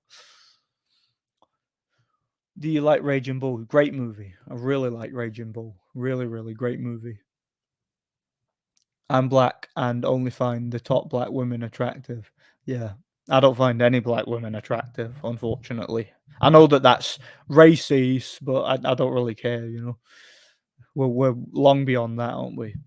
Jim Gray, sorry. Thoughts on him? He doesn't hold. Oh, Jim Gray. Yeah, sometimes he toes the line, but I do enjoy some of his interviews. I think he kind of reminds me of like a more tame version of Larry Merchant, which is good enough for me, you know, for this day in boxing. You know, I think he holds these guys to account sometimes, you know, which is good. So yeah, well, nothing really against him. That's racist. You is white privilege. You saw people gonna die? Who saw you saw? Norbit isn't a movie, it's the real life depiction of Bud Crawford and his wife, yeah. Yeah, Rasputia and Norbert, that's Mrs. Crawford and her husband, yeah. Crawford and his wife. Left London 2 years ago, relieved. Blacks are well looked after, all get nice council places, free laptops, free youth centres, and AstroTurf pitches. Yeah, for them to write on and set fire to. You know, they get free houses and free computers and free tower blocks and all that for them to piss all over and, you know, defecate in the corners and write graffiti all over the place, you know. They get all that stuff for free, you know. Because the white man is keeping them down in the system. Don't think there's anything wrong with liking particular groups shouldn't make you racist, but you know, no, you just racist, man. You just a white supremacist, man. You is white privilege. You saw people gonna die. For me, Asian women are top tier. See, I've never really had a thing for Asian women. I've always preferred white women. I don't know, like with Asian women, I've always got that fear that they might be trannies. I guess that's just like the way that they're depicted in the media. But I don't know, when I see like an attractive Asian woman, I just get that like fear that they might have a big like full set, you know, a big cock and two hairy balls. You know, I just kind of I kind of get scared that they might be a tranny. You know, with white women, it's a lot easier to tell. Like you know, if a white woman is a tranny when you meet them in person, if it's actually a guy, you know. It's hard to tell with Asians. It's not hard to tell with white women. It's easy to see if they're actually women. You know. Liam Davis was surprising yesterday. Shows that McGregor should have easily beaten Rolbers. Yeah, yeah, yeah. I thought Liam Davis definitely exceeded expectations. That guy is going to be a problem at super bantamweight. Massive puncher, great inside fighting skills. Doesn't smother his work. You know, leaves just enough room to work hard inside. He's a very very good fighter. And he just, I was talking about this earlier, he just oozes confidence, if you know what I mean. He has a kind of confidence you just can't teach a fighter, you know?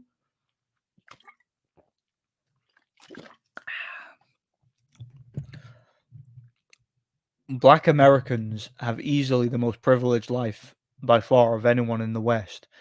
Can never be questioned or criticized. Blacks from Africa or Latin America have it much harder. Of course they do. Look, blacks in Africa actually have to deal with poverty, hardships, you know, a pretty Victorian culture of their own, if you know what I mean. But blacks in America are literally just a protected class. They're like children. They're literally treated like children. You know, they get everything for free. They're held to a much lower standard than everybody else. They don't have to work hard for anything. anything they do isn't their fault. It's the white man's fault, literally. Whatever they do is they never have to face responsibility for it. They're literally the most protected and the most privileged people on the planet, you know? The new Star Wars director, who's that? I don't even know there was a new Star Wars director. If Larry Merchant actually tried to kick Floyd's ass, Kenny Bayless would have appeared out of nowhere and tackled Larry. Yeah, he'd have been like, "Don't hurt Floyd! Don't hurt Floyd! Don't even think about hurting Floyd." It's very strange why Lomachenko is still signed with Top Rank. Top Rank literally screwed Loma over at the beginning of Loma's pro career against Salido. Yeah, they robbed him in his second pro fight. Literally set him up to lose, sent him to flipping Texas to get screwed over against a cheating Mexican, you know, with a referee with a history of, a referee with a history of protecting cheating Mexicans, you know. Usyk has done the right thing by not getting into a contract with an American promoter. Yeah, I'm so glad he didn't. Like, if Usyk had signed with Top Rank, he'd probably have about 3 or 4 losses now, and he'd probably be a journeyman. I'm not even kidding. I do respect some of the old school American fighters who grew up harder than all these modern Ameribums. They had more real fights and had tougher careers, although many of them are overrated. Yeah, yeah, guys like Joe Frazier, George Foreman, guys of that era. A lot of those guys had to fight and had to work for what they've got, But the vast majority of Black Americans are just coddled, protected man children. Essentially, that's what most of them are. Just the most protected and privileged people on the planet. Black women tend to have big boobs and ass. To be fair, yeah, I don't really care. Look, boobs are overrated. As long as you can suck them, it's all good. They don't need to be that big, They don't really need to be that big. There was a beauty contest in Tokyo. Everybody won. Everybody was just equally beautiful then, I guess. There was no standard whatsoever, I guess.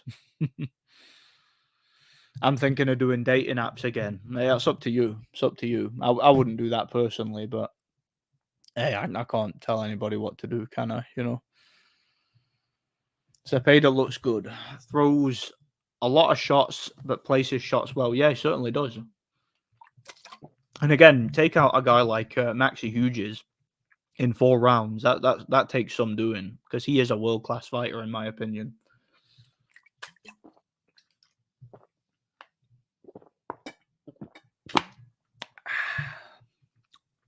Got another one of them in the fridge, thankfully. It's hilarious how all these beauty contests these days are won by disgusting transformers. Well, I mean, look, what exactly is the scoring criteria for a beauty contest? I mean, there's no rules in a beauty contest. The people get together beforehand, and they decide what's the current mainstream political agenda that we're pushing with this beauty contest. Are we looking for plus size? Are we looking for people who are thin? Are we looking for transgender? Are we looking for black? Like, what is the criteria? Clearly, the winners of a beauty contest has nothing to do with beauty. It has to do with whatever is the particular criteria for that individual contest. And if the contest is you got to have a full set, you got to have a big cock and 2 hairy balls, then that's the winner. It is what it is. I shouldn't say hilarious. Actually, it's sad and disturbing. Of course it is. It's disgusting. But I mean, beauty contest is vanity anyway. Who cares? Shout out to Friesen. Good to see you here, Friesen. God bless you, man. How you been? Shout out to Hawker Mustang. OG. God bless you, brother. Thoughts on a potential Hazma Shiraz versus Yanibek fight down the line? I like seeing Shiraz spar Eubank before that, though. Yeah, I think Yanibek would win convincingly right now, but Shiraz is still developing, isn't he? So maybe he could develop to the point where he'd be able to win it. But right now, if they were to fight next, I think Yanibek schools him, probably wins on points. Wales, like Scotland, London, England, or Ireland, has a new unelected leader of color. Oh yeah, of course they do. Well, that's the future, isn't it? We're gonna have jihadis running the country soon. Top rank, yeah. Loma plays the game. He knows the biggest money sadly is in the US. He knows he will get robbed once in a while, but still tries to keep himself relevant by continuing to fight the best. Yeah, it's just a shame he didn't set up his career in Europe, kind of like the Klitschko's or Usyk did. He'd had a much better career, I think, and he'd have probably made more money in the long run. Boobs or booty? That's the question. Definitely boobs. I don't really give a crap about the ass. I'm not gay, so it's all about the boobs, I think. Well, no, it's not all about the boobs, but you know what I mean. They're between those two, the boobs are more important. Dating apps are good if you're looking for whores. Yeah, if you're looking for whores or trannies, then they're all right. Let's go, Iron Brew. Yep, I got another one in the fridge. I'll be getting it pretty soon, I reckon, depending on how thirsty I get. Funny how Americans say that Calzaghe was overrated when he didn't have one single fixed title fight. Yet guys like Shakur, Haney, and Tank have loads of fixed fights, and their resume is worshipped. Yeah, I mean, look, Calzaghe was an elite fighter. There's no doubt about that. He was, and he proved it for many, many years of dominance as the champion at super middleweight, and he became the linear champion. He became undisputed, in everything, but having all 4 belts at once. So yeah, he proved himself. Proved himself. Of course he did. Prime Pacquiao versus Josh Taylor. Pacquiao dominates him. Either stops him late or wins on points. But yeah, dominates him. I pick Pacquiao, prime for prime. What's happening, Ziggy? Good to see you, man. Gorilla won Miss Island 2 years ago. Did he have a full set? Did the gorilla have a full set? According to Cash Ali, Joyce has been eating and drinking a lot since those 2 defeats to Zhang. He's probably been in a bad place mentally. If he comes into his next fight in better shape, he could be, yeah. He was definitely too heavy. There was no need for him to be 12 stone going into that fight. No need whatsoever, Yeah, I agree. Manny, easy work, yeah. Did I miss your take on Joe Joyce? Yeah, I was talking about it at the beginning of the stream. Look, at the end of the day, I thought Joe Joyce looked exactly like the old Joe Joyce. He in terms of the eye test, he looked exactly the same to me. The problem is that he looked the same against a much lower level of opponent. Cash Ali is not a world-class fighter. He's not even a British level fighter. He's a journeyman. And, if you're looking exactly the same as you looked against someone like Joseph Parker and Daniel Dubois, you're not exceeding expectations against a guy like Cash Ali. That's not a good sign. That could indicate that Joyce is on the slide, basically. That's how I see it. But I do think Joyce looked pretty much the same as he's always looked. It was a slow beatdown where he drained the opponent and forced a late stoppage. That's kind of Joyce's usual his usual outcome for his fights. Shout out to Iron Fist. How you doing, man? God bless. Hope I didn't miss much. Nah, you didn't miss much. You missed a lot of talk about Joe Joyce, though. Marquez versus Inoue. I think Marquez is a little bit too big. And he's also a very, very skilled counterpuncher. So he'd probably outbox him and win on points. The LDBC loves to call Bob Arum racist, but Bob is actually always looking for the next black American boxing star. Mate, Bob Arum is literally obsessed with boring black hype jobs.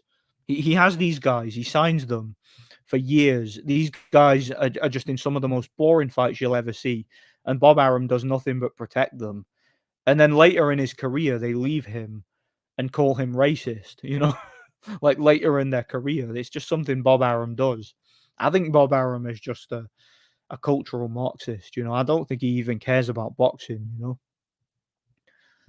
Lol, in Wales, you either have the Battyman's Adam Price or Von Gething, the African. What a choice, am I right? Yeah. Yeah, there's not much of a choice there, is there? I haven't followed the UK political scene but was shocked when I found out that an Indian or Pakistani is the leader of a traditionally white Christian country. Globalism is coming, yeah. That's only the tip of the iceberg. It's only the tip of the iceberg. According to Black Power Rangers, Usyk no chance against this age. Oh man, he's good. These people are such normies. He beat Francis Ngannou, so that means he would beat all the guys he lost to. That means that means he would beat Usyk, man. Oh, these people are so disappointing. Prime Tony again? Nah, no, he wouldn't. James Tony would never beat Calzaghe. Calzaghe would completely and utterly outwork him and school him. That's a mismatch, as far as I'm concerned. Pacquiao stops Crawford late, like batters him, and either makes him quit or just stops him late. Lee Talks Boxing. I love that clip on your channel of Tyson Fury being based. You stop saying that kind of stuff when they throw money at you, yeah, or when they MK Ultra you. Let's not forget that is that's a potential. He could have been MK Ultra. Jirov was schooling Tony before the knockdowns. I really like Tony, but I thought he was beating the slower Tony. The card sadly didn't reflect that. Yeah, Tony lost a lot of fights. Look, Dave Tiberi beat Tony. Montel Griffin beat Tony. Michael Nunn was schooling him before he got stopped. Jirov was schooling him at times too. Samuel Peter schooled him twice. Like James Tony, I've got a lot of respect for Tony. He's a great fighter. He's very, very technically skilled, but he's so overrated. Like he wouldn't have beaten Calzaghe, no chance. Calzaghe would win every single round and win a wide unanimous decision, in my personal opinion. I think that fight's very one-sided. When a transformer wins a beauty pageant, that tells you what the judges are into. Yeah. Well, it's not even really judges. Like I said, these things are just chosen beforehand. They're all predetermined. It's just whatever is the next political agenda they're trying to push. Joyce has always been a bomb, incredibly slow, even for a heavyweight. Yeah, but he's won some pretty high level fights despite being slow, hasn't he? So I don't know about that. Crawford sucks. He puts cement in his gloves and swings like an ape on his dehydrated opponent. Yeah, Crawford is an absolute fraud. All his opponents have a dehydration clause. He uses loaded gloves. He's had fixed fights. Numerous like corrupt officiating has been seen in his fights. Like I don't rate Crawford at all. I think he's complete trash, if truth be told. I honestly think he's completely manufactured. I really do. Yeah, they probably threatened him or his family to stop saying certain things. Then he started kissing other men and being fruiting. Evening Nordic from the Nordics. Yeah, good to see you, the bronze plumber. Good to see you here, man. God bless you. The American establishment covered up Crawford using loaded gloves against Avanesian. Yeah, and it makes you wonder how many other fights has Crawford used loaded gloves? Like we know he used loaded gloves in one fight, right? We know that for a fact. How many other fights has he used loaded gloves? But there's not a single article about this. There's not a single interviewer or boxing journalist, so-called journalist anyway, has said anything about this, have they? Or asked Crawford and his team a single question regarding it, Yeah, bro, we talked about it yesterday. I had a suspicion that Cash would make him look bad. Oh, you were right about that. Sam Eggington versus today's Pacquiao. Probably Sam Eggington on points right now. Prime Pacquiao knocks him out in 2 rounds, but now probably Eggington on points. I think he'd win it.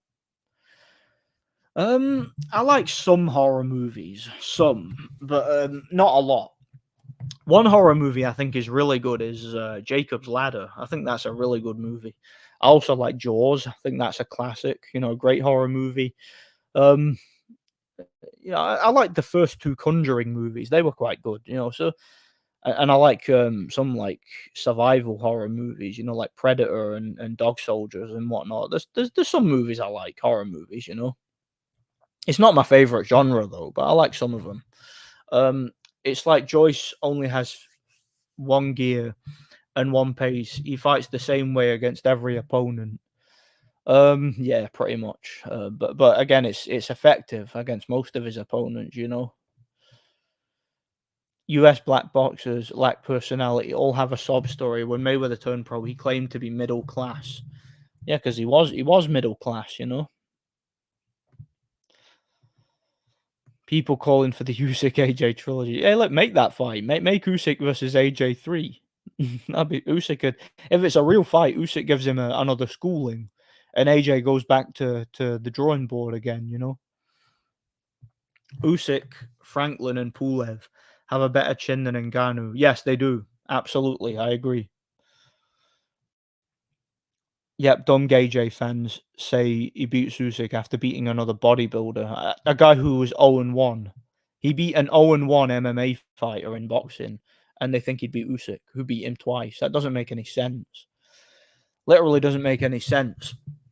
Top Rank is the biggest BLM promotion. The worst, most despicable fighters are all signed with Arum. Crawford, Keyshawn, Haney, Shakur, the only purpose is shoving BLM propaganda in our faces. Yeah. And like I was saying before, whenever Top Rank signs a European fighter, they just keep them on the shelf for years. They set them up with fixed fights and they force them to lose essentially. They just manipulate these guys to lose to one of these black hype jobs, you know. I hate to see guys selling out, but a good sponsor is hard to come by. Yeah. Yeah, exactly. I think the MK Ultra Ryan Garcia. Yeah, that wouldn't surprise me either, if truth be told. Fury got on the wrong side of the tunnelers and paid the price. Yep. Yeah, he revealed a little bit too much and got put in his place, basically. I would say Top Rank is worse than PBC, if truth be told. I'd say they're worse with the BLM stuff, you know? It's not meant to be fair fights with these Ameribums. It's meant to be black excellence rituals with a smear of humiliation ritual for the losing fighter and his people. Demoralization. Yep, absolutely. Ricky Burns nearly beat Crawford. Yeah, he did. Ricky Burns, coming off of jaw surgery and coming off one of the worst performances of his career, gave Crawford a very difficult fight. But it's funny because Crawford fans to this day still brag about that fight, even though it was a very close, very competitive fight, you know? Spence is more entertaining than Crawford, and I think prime for prime, he probably would win, you know, in a real fight. Crawford and Wilder are some of the biggest scumbags ever in boxing. Yep, just degenerate thugs, you know. I know about all these American agendas. Don't ask me how, but I know exactly what they got planned, and it's not good news, fellas. They are planning to turn it into an exclusively black spot, sadly. Oh, let them do that. Makes no difference to me, you know. Haven't you always found it funny that Wilder is from Alabama? I wonder how inbreds he went to school with. Yeah, he probably went to school with quite a few country bumpkins, eh? You remember when Klitschko said David Hay is a man that wants to be a woman? David Hay is a wannabe. He is actually a wannabe with the earrings and the fleshy flesh. Crawford wife signs with the beauty of black women. Signifies the beauty of black women, yeah. She's like one of them women you see on My 600 Pound Life. You ever watch that show? She's like one of them, you know. Yeah, but who are these great wins from Joyce? Hammer, Dubois, Takam. Didn't fight Parker till he was 35. One of the most overrated careers in boxing. Well, he's had better wins than Wilder. I'll say that at least, you know. Sven, Fury deserved it. Don't know why Fury called the tunnelers out. Deflect and say the system is out to get me. Yeah, the system has always protected him in his boxing career, you know. Sorry, it came off as racist. I really isn't. Although I am biased for my people, like everyone else, I just don't see it as racism. I call it like it is. Yeah, nothing wrong with that. Nothing wrong with that whatsoever. Yeah, I think Fury beats Usyk. I think he does. Wilder held up the heavyweight division for 6 years. Yeah, yeah, with the Wilder protection program with his fake WBC title reign. The US House voted to block TikTok, I hear. They claim it's being used to silence the Chinese communists. But that isn't the truth. They're trying to silence everybody. The Chinese Communist Party is just a red herring, basically. That's all it is. Yeah, Burns was good in his prime. Like he was shot by the time he fought Crawford, but he was very good in his prime. Top 10 worst fanboy bases. And I'd say Crawford's fans are some of the worst I've seen because those guys are just retarded. But Fury's fans are all like autistic weirdos. Anthony Joshua's fans are all like self-hating white boys and Nigerians. It's just, I don't know. There's a lot of like weird fan bases in boxing. The Floyd fans are all just like Black Power Rangers. Wilson and Valdez prediction. What, Wilson versus Valdez? I don't know much about Wilson, so I don't really know, and I've no idea who the guy Anderson's fighting is. So yeah, no idea. They gave Kambosa. My hot take is they gave Kambosos the decision versus Teo, so Haney would get an easy shot at the title, similar to how they gave Jeff Horn the decision versus Pac, so Crawford would get an easy shot. Yeah, that makes sense, because they gave.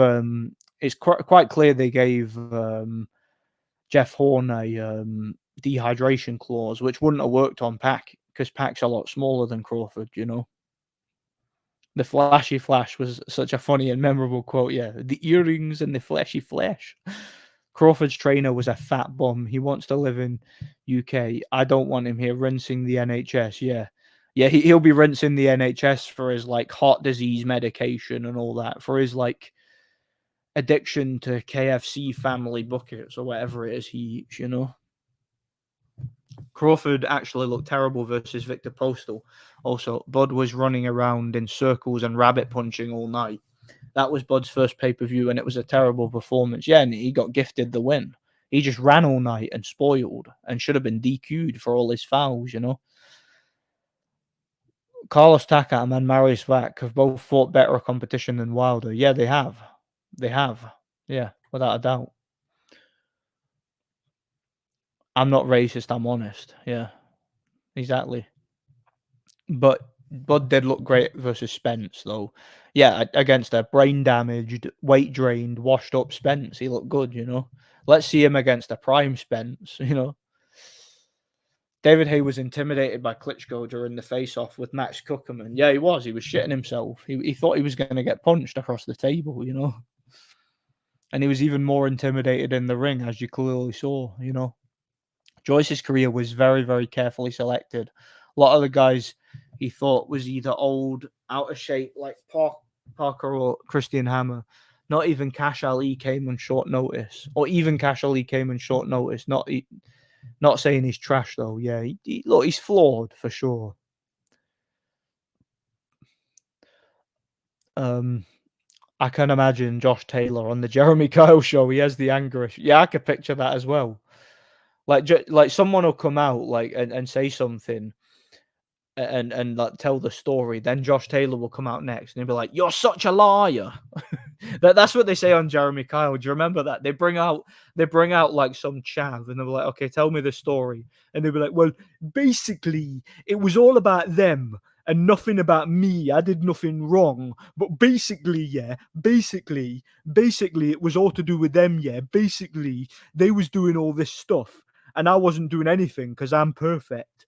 And then they'd bring out the next person and they'd be like, "You're such a liar. How dare you sit on the stage and say this and say that about me?" And then they sit down. "Sorry, Jeremy." And then it's like, "So you tell your side of the story." "Well, basically, it was all about them." that's like the like standard Jeremy Kyle episode, isn't it? I used to love Jeremy Kyle, by the way. I know it's like trash and it's like embarrassing, but I used to find it so funny. I used to watch it and be like, however bad like a situation I'm in, at least I'm not these people. That's what I used to think, which is kind of like really, really scathing and sad, but it was funny for some reason. It was like the ultimate trash TV. Spence looked like a handicapped heroin addict who never threw a punch in his life. Suspicious fight. Yeah, it was a fix. It was a setup. against a brain damaged, weight drained Spence, who was clearly compromised going in. Josh Taylor had clearly been on the sniff at the Catterall press conference. Yeah, it looked like it to me. It looked like it to me. AJ got an OBE even though he was born in Africa. Yeah, absolute disgrace. I mean, an OBE for what? For being shit, for getting knocked out, Liam Wilson is the Australian who almost sparked out Navarrete. Valdez is the bum who laid down to Shakur and gave him 3 shots. In that case, it could be a relatively interesting fight if it's a real one, But I don't know enough about him to make a informed decision. For some strange reason, Tim Bradley going in the Hall of Fame. I'll tell you why. Because he got a gift decision over Pacquiao. That's it. That's the only reason. Like, if Bradley didn't get a gift decision over Pacquiao in a fight he clearly lost, we wouldn't even be talking about Bradley. He'd be in obscurity right now. He certainly would be. Yeah, Crawford's trainer might be the thing that finally bankrupts the NHS. With his morbid obesity. Prime Takam would have beaten Wilder with ease. I agree. He would get inside and beat Takam and beat Wilder up like Duhapar did, but he would finish the job in my opinion. Funny how they call Bob Arum racist when he's most biased promoter for black fighters, cultural Marxist. Yeah, that's exactly what he is. He's always protected these like black hype jobs. That's kind of Bob Arum's role in boxing, Bit of preference for your own tribe is natural. That's how people improve. Yeah, Don King is a Hall of Fame promoter. Murdered people that didn't pay up. Yeah, because he's an oppressed black man who's been kept down by the system. That's why. I think he was on roids. Of course he was. Of course he was on roids. I remember him in the amateurs as a light heavy. His physique changed too quickly. Yeah, he was like a bodybuilder. He looked like a pro wrestler. That's what he looked like, I've seen clips of Jeremy Kyle, but never watched a full episode. Oh, it was so funny, man! Like Jeremy Kyle was hilarious. It was too funny, too funny. I think you skipped my previous comment. What comment is that? I don't think I didn't skip any of your comments. I saw them all. Well, unless one of them got like automatically deleted. I don't know. That's always a possibility. When I was in secondary school, I used to binge watch hours of the Jeremy Kyle show on weekends. Same like see if I had a day off work, like when it was I used to sit and watch it like in the mornings, and it was so funny. It was just such a funny show, Yeah, Taylor's apparently on the piss, and I don't think he will beat Catterall. Hope he does, but I don't think so. Do you think they were actors that went on the show? Yeah, some of them were. Some of them were. Like, not all of them. Like, a lot of them were actually real, believe it or not, but some of them definitely were actors. Like, there was actually a Coronation Street episode of it, if you guys remember. So obviously they were actors, and I definitely don't think they were the only ones. Oh yeah, he deserved it more than Froch. No doubt about it, but I still don't think Bradley should be there. He got a gift decision against Pacquiao. That's the only reason he's there. Without that, he wouldn't come anywhere close to the Hall of Fame. The Bradley decision might be up there for the worst scorecard of all time, and it secured him the trilogy. Yeah, there should have never been a trilogy. That should have been one win for Pacquiao, and that's it. We should have never heard about Bradley again. He should have just gone into obscurity, Let's be honest, Prime Mosley, De La Hoya, Pacquiao, Zoo would have beaten Floyd Mayweather. Yep, that's why he ducked them all, Bomac would finish all the Nando's in the UK, yeah. He'd go out on all the all-you-can-eat buffets and put them all out of business. He would. I give Bradley credit for his win over Marquez. That was a close... Yeah, he beat Marquez. He won that fight, clearly, but Marquez, wasn't at his prime at that point, was he? He was past his prime there. Don King and Bob Arum had hits out on each other back in the day. That doesn't surprise me. Have you seen the South Park of Don King? No, I've not seen that. Well, I don't think I have anyway. I might have. I don't think so. Crawford's trainer got off super easy for bringing a gun into the UK airport. If he was a white Trump supporter, he'd still be in prison. Like, mate, if I did that, I'd be in prison the rest of my life, probably. So would any white person, who's not a celebrity. To his credit, he was a hard worker, even with the juice, probably a bit too much, ending up with many injuries towards the end of his career. Yeah, the juice might have made his joints fall apart and all that, and caused him to have all those issues. I beat 11 world champions. Yeah, right. He never beat anywhere near close to that, Carl Froch. Is Scott Harrison still boozing? Good fighter. I don't think he's boozing, no. He's actually in great shape. He runs marathons now, believe it or not. Some guy who was not part of White's culture got on well with them because there was nobody else around. I had no problem with him. I think he was a good friend. Yeah, he nearly knocked out Wilder with big gloves and a head guard on. Oh yeah, he could punch. No doubt about it, he could punch. Yeah, probably did get deleted. Bro, Bomac sounds like a fat guy's name. Well, it's fitting then, isn't it? It's fitting. He got the right name. The only champions Froch beat were Butte when he cheated and a shot to bits Kessler. Yeah, those were the only two champions that Froch ever beat. So yeah, he's talking shite.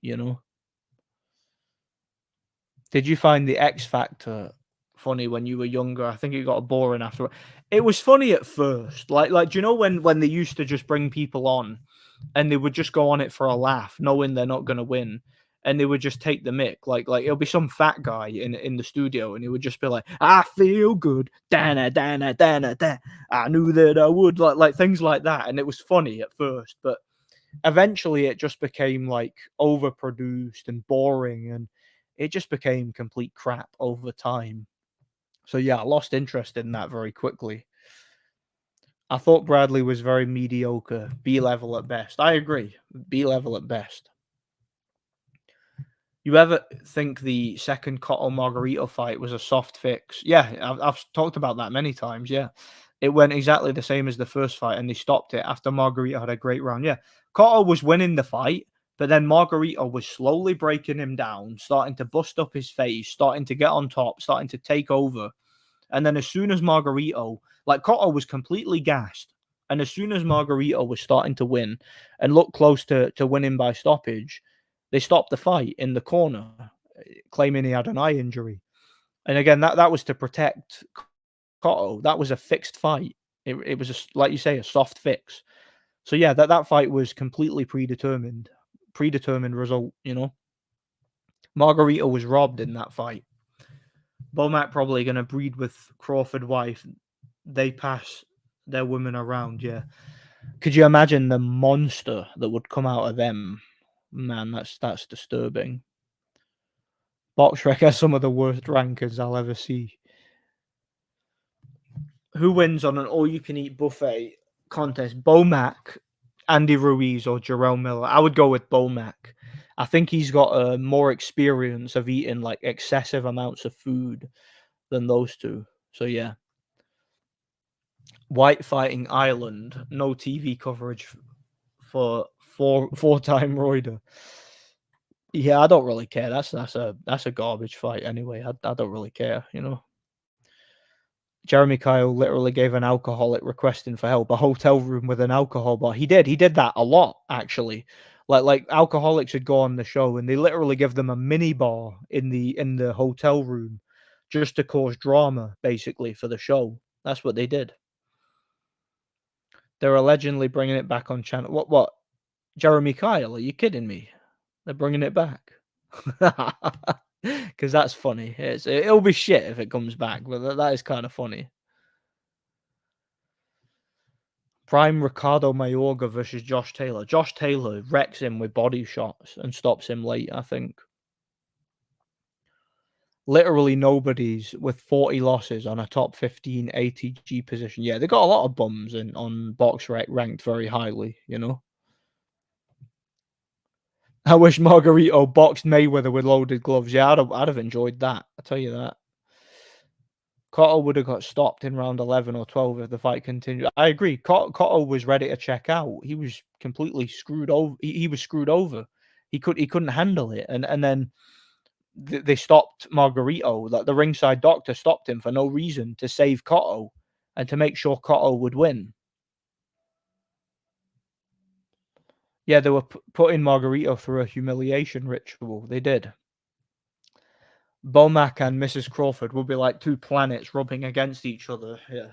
More like two walruses rubbing against each other. Do you believe the loaded gloves narrative for Margarito? No, not at all. I don't believe he loaded his gloves for a second. I think that was a complete setup. And they used Photoshop to pretend he did it, you know? Would you rather drink a tank of petrol mixed with Diet Iron Brew or engage in a threesome with Bomac and Mrs. Crawford? I'll take the petrol and the Diet Iron Brew without a shadow of a doubt. I saw Terence Crawford's wife at the zoo. What did you see? Like a hippopotamus? Is that what you saw? Because I could understand that mistake, you know. It's a bit of an insult to the hippo, though, I suppose. I like Dillian White, even if he is a bit weird. He isn't a fake tough guy like Gage. Yeah, he's a little bit more authentic than Gage is, you know. Jeremy Kyle bullying the less well-off people. I guess we didn't learn from that unfortunate incident before. Mate, he used to bully the security guard. Like, do you remember there was the big, that big, like, roided up, tattooed security guard on Jeremy Kyle? Like, Jeremy used to bully him and humiliate him in front of the audience. It was creepy, actually. Like, he actually used to, like, make the guy, like, he used to humiliate the guy. He did. BoxRec overranks the current American prospects and contenders. Yeah, just because they're American. Manny Pacquiao damaged Margarito's eye, I believe. Yeah, he was battered in that fight. That's one fight that should have been stopped, but the Cotto fight shouldn't have been, you know? Whoever does the ranking on BoxRec is an idiot. They'll have some random 5'2", 115-pound bare knuckle fighters from 1890 ranked over Vladimir and Triple G. Yeah, yeah, that's just ridiculous. It really is, man. They used the eye as an excuse to stop the fight, like he wasn't fighting incredibly. Yeah, and he was winning. He was literally closing in on a stoppage win, and they saved him.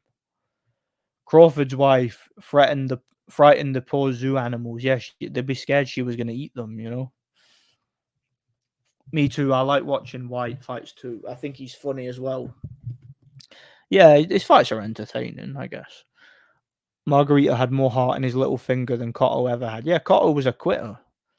You know, he checked out and he quit in the first fight, you know? Vomac needs a dose of AIDS to lose some weight. Nah, he needs to try some intermittent fasting. That's what I've been doing, you know. Yeah, I wouldn't survive the Nomac threesome, so I wouldn't. I'll take the Diet Iron Brew, you know. Big roided up security that defends Jeremy when he runs away from the guests. Yeah, he does. He protects Jeremy, but like Jeremy picks on him and humiliates him, you know. Do you know when whites will become the minority in the UK? In America, it's 2040. It's probably a lot sooner than that in the UK, probably like 2030, you know. If I had a wife like Crawford, I'd smother her with a pillow. You probably wouldn't need to. All you'd need to do is turn her like breathing machine off, so the sleep apnea suffocates her. You know, that's all you'd need. You know, Bomac probably has Harry Greb as number one pound for pound of all time. Yeah, even though there's no footage of any of his fights, not even a single one been released. You know, who wins, Lenny McLean or Mike Tyson on the streets? Quora. Quora's quite funny, man. That website, I think I talked about that on here before. It's actually really funny. Like, it's quite funny the questions you see on that site. You know, it's like, what is the name of the green guy from Shrek? Who is Shrek from Shrek? You know.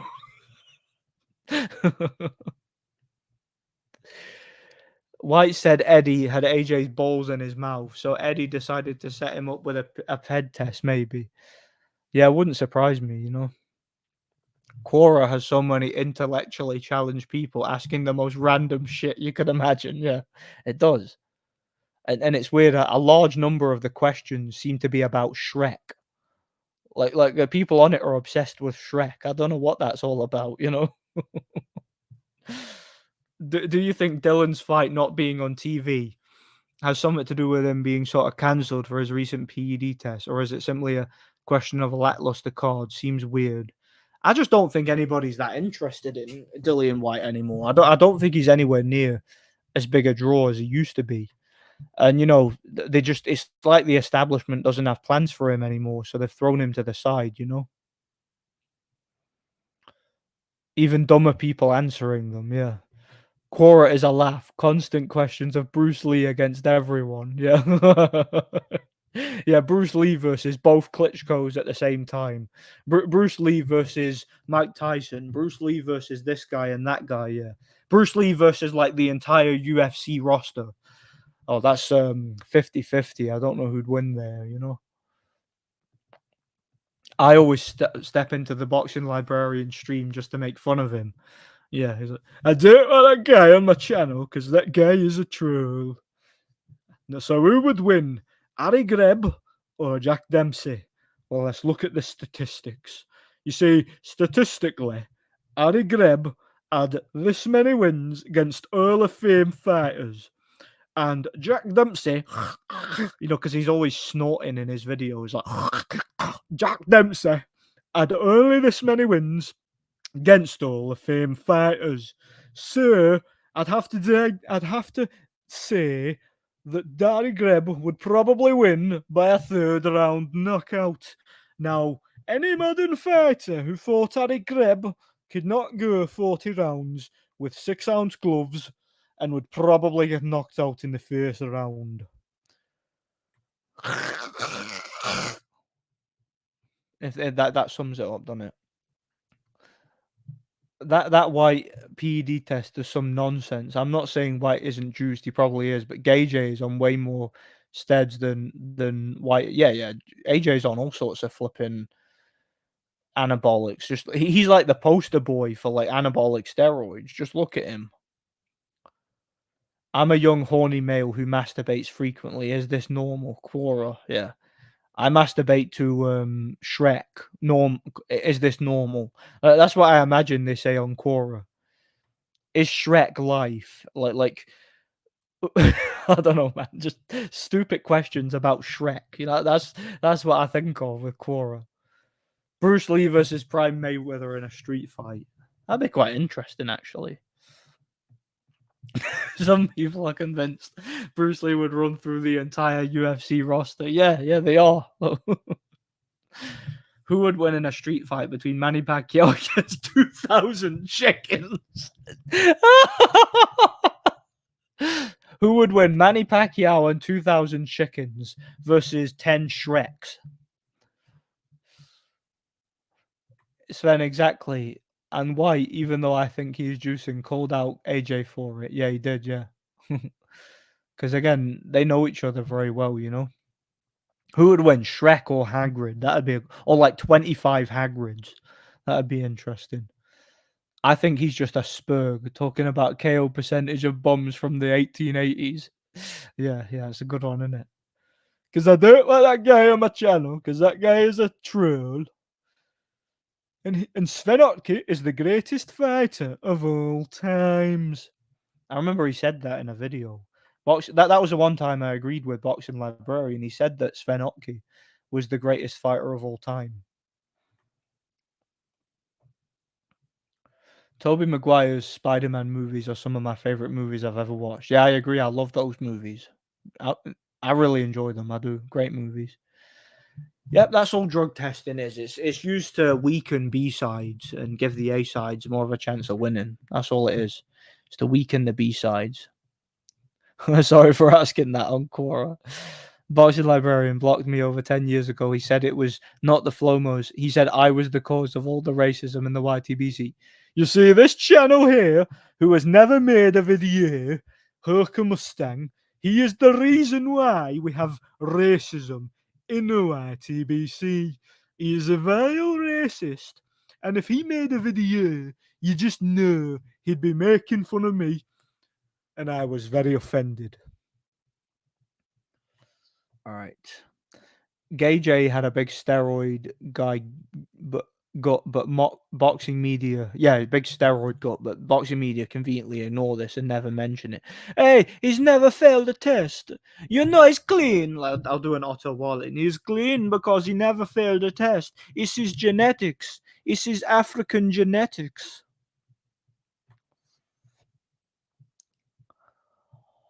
How tall is Shrek and how much does he weigh? Has he finished university? Yeah, that's the kind of thing you see. Yeah, based Hagrid would stop Shrek late. I agree. Like Shrek would have his moments, but I think Hagrid's bigger and hits harder. I think he'd win late. Yeah, the best moment of the trilogy is MJ getting slapped. Yeah, that's my favorite scene too. Probably is. Late reply. I'm not trying to justify it. I know it's bad, but the guy's a weirdo. Was neglecting her for years, rejecting her in bedroom. I fell in love with her like a retard. I don't know, man. I can't tell you what to do. Can you compete naturally in this era? Yeah, you can compete, but not at a very high level, you know. Yeah, it's the genetics and the discipline, you bigot. It's the African genetics. He's never failed a test. He's never failed a test. I reckon Shrek would win by robbery as he's a minority. Well, if the fight took place in the swamp or in Duloc, he might have a chance of getting a decision. But if it took place in Hogwarts or the Forbidden Forest or Diagon Alley, then Hagrid wins because he'd be the A side. Shrek would be the B side. Hagrid would get the win. What's all the fuss over Jack Johnson? Looks useless. Yeah, Jack Johnson's a bum. He's garbage. What is Shrek's ethnicity? Well, he's a Scot, but he's a green Scot. What are you doing in my swamp? Donkey, I'm warning you. Your impression of the native Swedish oil driller is on par with Triple B's. Thanks, man. Yeah, Triple B does good impressions too. Alex the Lion versus Shrek. That'd be interesting. You see, Alex the Lion could like claw his eyes out, but I think if Shrek got a hold of him, he could like ragdoll him and like rip him in half. So I'd go with Alex the Lion. He could like sneak up on him and slit his throat. It'd be interesting. Jack Johnson fought guys half his size and people who were literal bums off the street. So yeah, he's pretty much as good as Crawford. Yeah. Boxing Librarian makes videos about utter bums. He made a stream about the great Billy Smith with a record of 37 and 24. Yeah. So it's like a Lenny McLean level fighter, you know? Good question. Not sure I know the answer, boxing fan. He beat a successful middleweight who was white, so he beat racism, yeah. In an obvious fixed fight, by the way. I'm assuming you're on about Jack Johnson versus that white middleweight who took a blatant dive against him. Yeah. Who dropped him, then took a dive, you know? I remember Box Librarian calling you and Precise racist. Yeah, did. He fell straight in with Precise Presenter as he is a vile racist and he made a video about me and I was very offended. And I shall be blocking anybody who has Nerdic Warrior on their channel. Hagrid might struggle against his brother. The size difference, yeah, against his brother. They're two Scott. Yeah, because his brother's like 4 times bigger than him. Remember, in the book, he throws him. He picks him up and throws him. If you were a specimen like Foreman, can you get to the top? I think Fury would run if Foreman punched his fragile chin. Yeah, Foreman was a big enough puncher to hurt him, but I think Fury's size and reach advantage would be too much, you know. Do you know an undefeated UFC champion, Ilya Topuria? He's the only MMA fighter that uses a boxing heavy style in MMA. I've never heard of him, no. Never heard of him. I've never heard of Boxing Librarian before. Just looked him up. He did videos on guys like Charlie McKeever and Bobby Dobbs. Yeah, he makes videos on a lot of like old bums, you know. Go ask Boxing Librarian about it. Yeah, bring up Hawker Mustang. Like, go in his comment section and say, have you heard of that YouTuber called Hawker Mustang? I've heard he's really intelligent and he makes really, really great comments. Say that in his stream, and watch him just flip out over it. It'll be funny. If Shrek is a green Scotsman, Shrek should join Josh Taylor in his ring entrance against Catterall. Yeah, Josh, like Shrek should carry the belts into the ring with him and display them for Josh Taylor's ring entrance.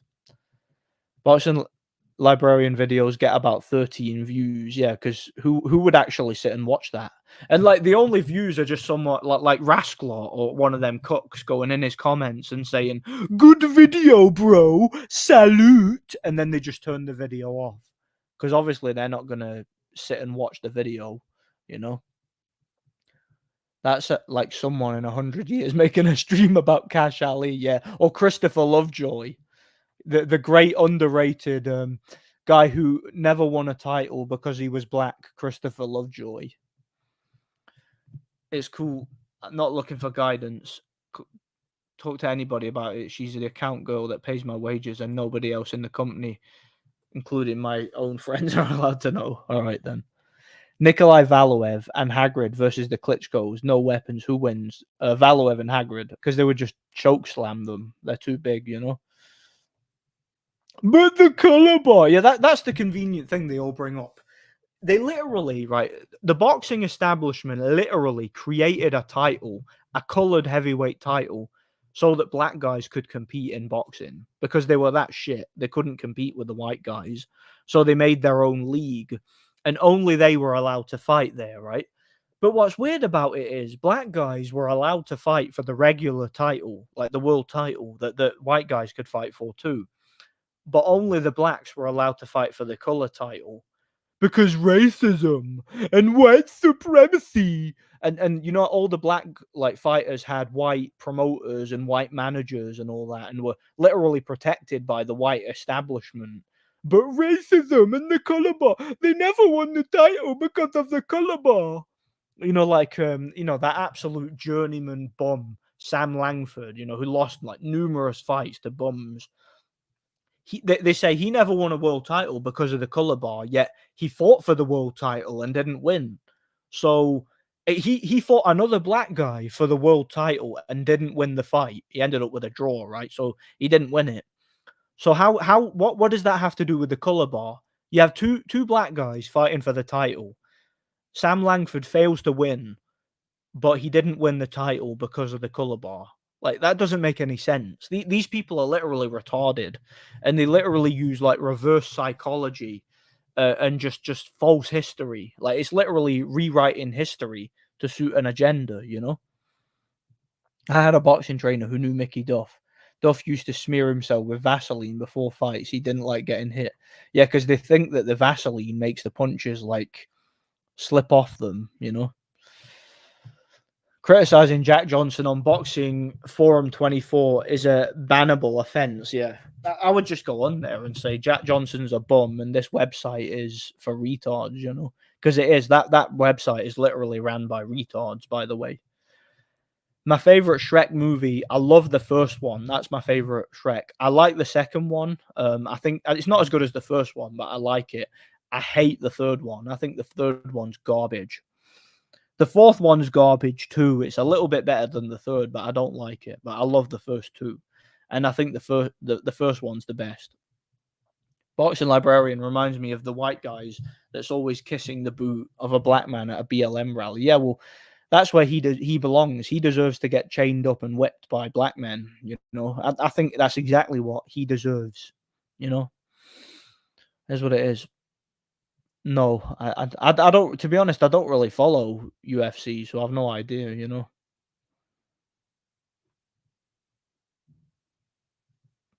Um, Boxing librarian probably does the rankings on BoxRec. Yeah, he sits and you know he sits and looks at BoxRec for way too long. You know, and now her beta found out, cried her eyes out for 2 days, and it's like over. Yeah, I know what you mean. Hagrid versus Chewbacca. Hagrid easily. He's way stronger than Chewbacca. Unless Chewbacca had his bowcaster, Hagrid would win easily. Could David Tua have won a world title? Well, if he'd have fought like John Ruiz or Michael Moorer for the title, then yeah, but he didn't get, you know, he fought Lennox Lewis for the title, so he was too good. But He could have won a world title if he'd have fought for one of the easier links, if you know what I mean, one of the easier champions. Boxing librarians. Microphone's a potato. Is an actual potato awful quality? Yeah, yeah, it is. It is. It's like listening to static, just sitting listening to static and the occasional snort with the static. Boxing librarian put Bob Fitzsimmons ahead of Vitaly Klitschko. He put Tommy Burns over Vladimir on his greatest heavyweights of all time. Tells me all I need to know about the guy. Doesn't know shit about boxing. Of course he doesn't. He's just an autist, right? He doesn't know anything about anything. He's an absolute idiot, I honestly reckon Nigel Benn would have beat Ray Robinson. Yeah, easily. Breaks him down, stops him like easily. So does that mean Boxing Librarian gets the same amount of views as some of Kid Galahad's fights? Oh, probably more. Probably more. I'm kidding, obviously. We always had a Miss Black America, but we never had a Miss White America. Yeah, you've got the color title and the regular title, and you've got the Miss Black America and the Miss White America because racism and slavery and white supremacy. Fucking retards, man. Like, mate, anybody who still thinks that white supremacy exists or that blacks have ever at any stage of history been victimized and have been scrutinized or have been discriminated against, they're just idiots. They're just idiots who just don't know anything about history, Who's creepier, Galahad or Catterall? I'd say Catterall. Like, they're both really creepy, like sociopathic individuals, but I think probably Catterall. And they've actually got very similar styles as well, like fighting styles. Yep, Jewish establishment, of course, and they're pit bulls, they're black pit bulls. They keep going on about Sammy Langford. Sick of, isn't it? Yeah, yeah. Sam Langford's garbage. He was literally, like, Precise actually went through Sam Langford's entire resume and legacy. The guy was literally a bum journeyman who did nothing worth talking about in his career. Any modern fighter who's not a complete retard would beat him easily. Even if you were a complete retard, you'd probably still beat him. Rolly Romero would probably beat him. There's a history with the Italian boxing mob versus the Jewish boxing mob, yeah, but you only ever hear about the Italians, because you can't talk about them in quotations, can you? I used to watch Jack Johnson footage. He's usually beating up a white guy that's about half his size. It looks like AJ versus Triple G. Yeah, he's fighting a guy that's like 5'5", 5'7", probably about 150 pounds, and they're calling it a heavyweight title fight. That's how just stupid boxing was in those days, and how unregulated it was, and how little it made sense. Boxing was just garbage in those days. It was. David Tua beat several guys who won world titles, but only got one shot against the best heavyweight of that era. Exactly. If David Tua had fought John Ruiz for the WBA title, or if he'd have fought Michael Moorer for his title, David Tua would have won by knockout. But unfortunately, he fought like, if he'd have fought Holyfield at that stage, he probably would have won. But he got the short end of the stick. He got a bad draw. He ended up fighting a prime Lennox Lewis. But yeah, if he'd have fought John Ruiz or Michael Moorer when they were champions, he would have won, because you saw what happened when they did fight, Yeah, I like the first two Madagascar films. Again, similar to Shrek, I like the first two. I don't like any of the others after. But the first two were really funny, This place is crack-a-lackin'. I could hang here. I could hang here. I like Librarian's content just to laugh at it. Yeah, it's kind of funny to just laugh at, what a retard the guy is, Jewish supremacy is the real problem. Yep. Absolutely. Didn't you say that you went to Warrington versus Galahad Nordic? I feel bad for you wasting your money on that snoozer. Yeah, I did go to that fight, and that was a terrible fight. But at the end of the day, I'm glad Warrington won, But it was a really boring fight. Galahad just fought like a bitch that fight, ran and spoiled. He fought like Jack Catterall. That was actually similar to Catterall versus Taylor, that fight. They never talk about how their own ancestors were the ones who sold them into slavery in the first place. Yeah, they were. It was literally African tribes and chieftains selling their own people to Europeans who treated them much better. But don't expect to hear that from these old white cooks who have been brainwashed by the media, you know?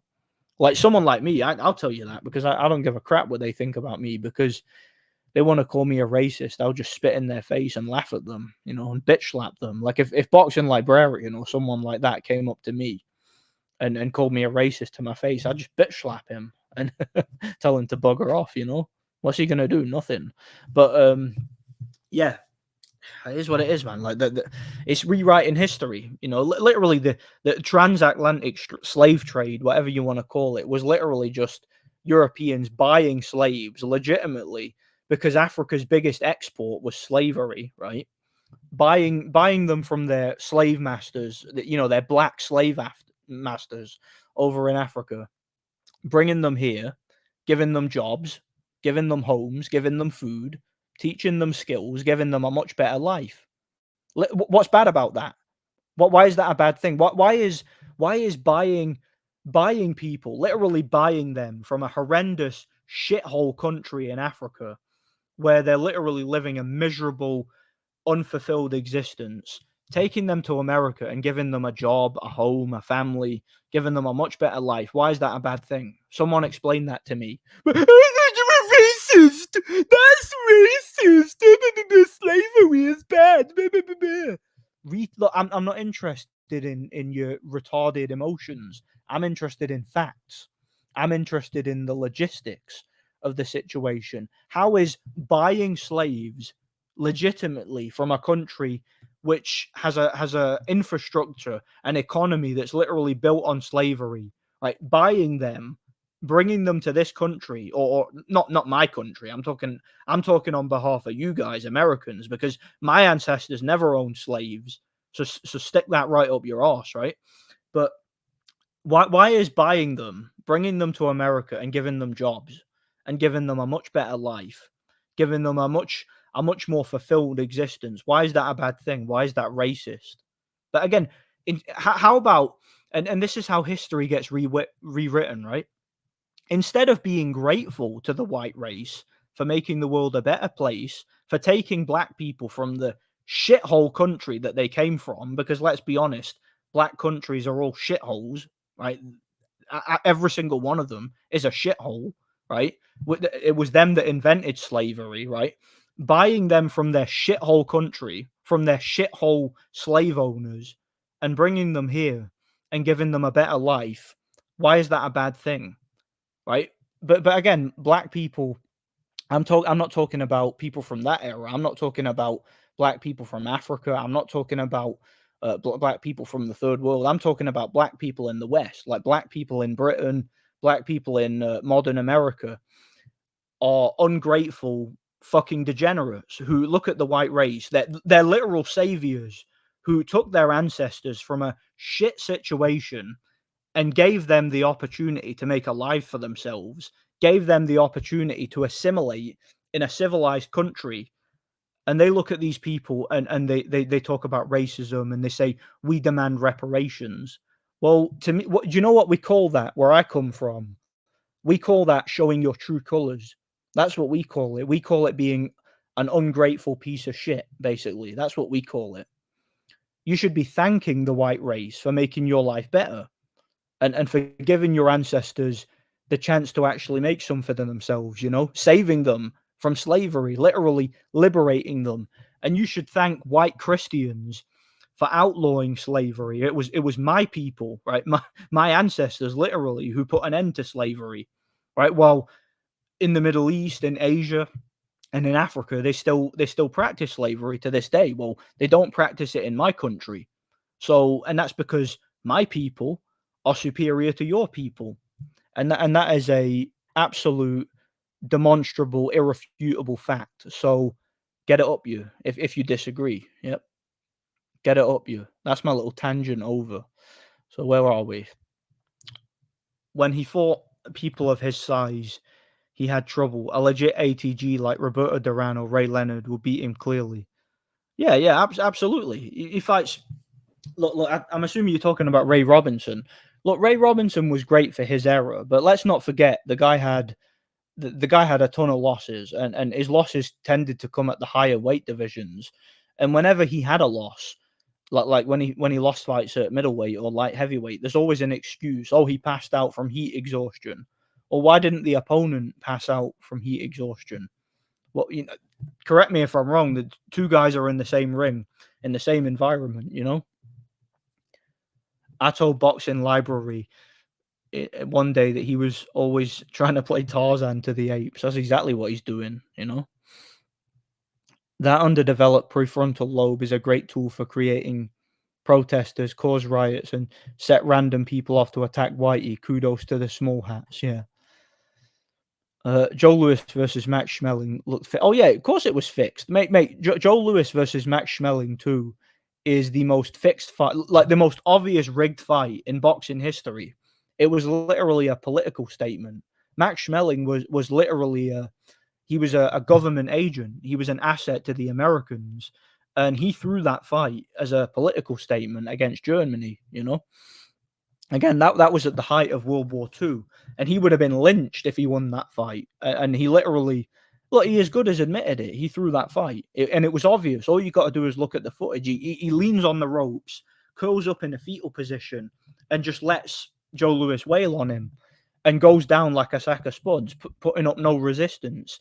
Even though in the first fight he easily dominated and schooled and knocked out Joe Louis, but in the second fight he was just a sitting duck. That was the most obvious rigged fight in boxing history. Literal Spurgs and Ortiz were gone for hours about how the 5'5" road sweeper that lost to Jack Johnson had 3 good wins in 1914, so that makes him a good addition to his resume. Yeah, absolute bum. Like Jack Johnson was a bum and a complete fraud. He was a manufactured hype job. Hazeem Rahman versus Joe Joyce. I go with Joyce. I think he would take Hazeem Rahman's punches, and I think he'd walk him down and stop him late. So yeah, Joyce by stoppage. The first Kung Fu Panda movie was good though. Core childhood memory. Oh, I love that movie. I watched that movie the other day. A few days ago, I watched it. The original Kung Fu Panda. I haven't watched the new one because I'm not interested. It's probably going to be some like feminist lop fest. But the original Kung Fu Panda, badass movie. I'm going to need to review that one day. I love that movie. It's awesome. Great movie. The first slave owner in America was a black man. Yes, he was.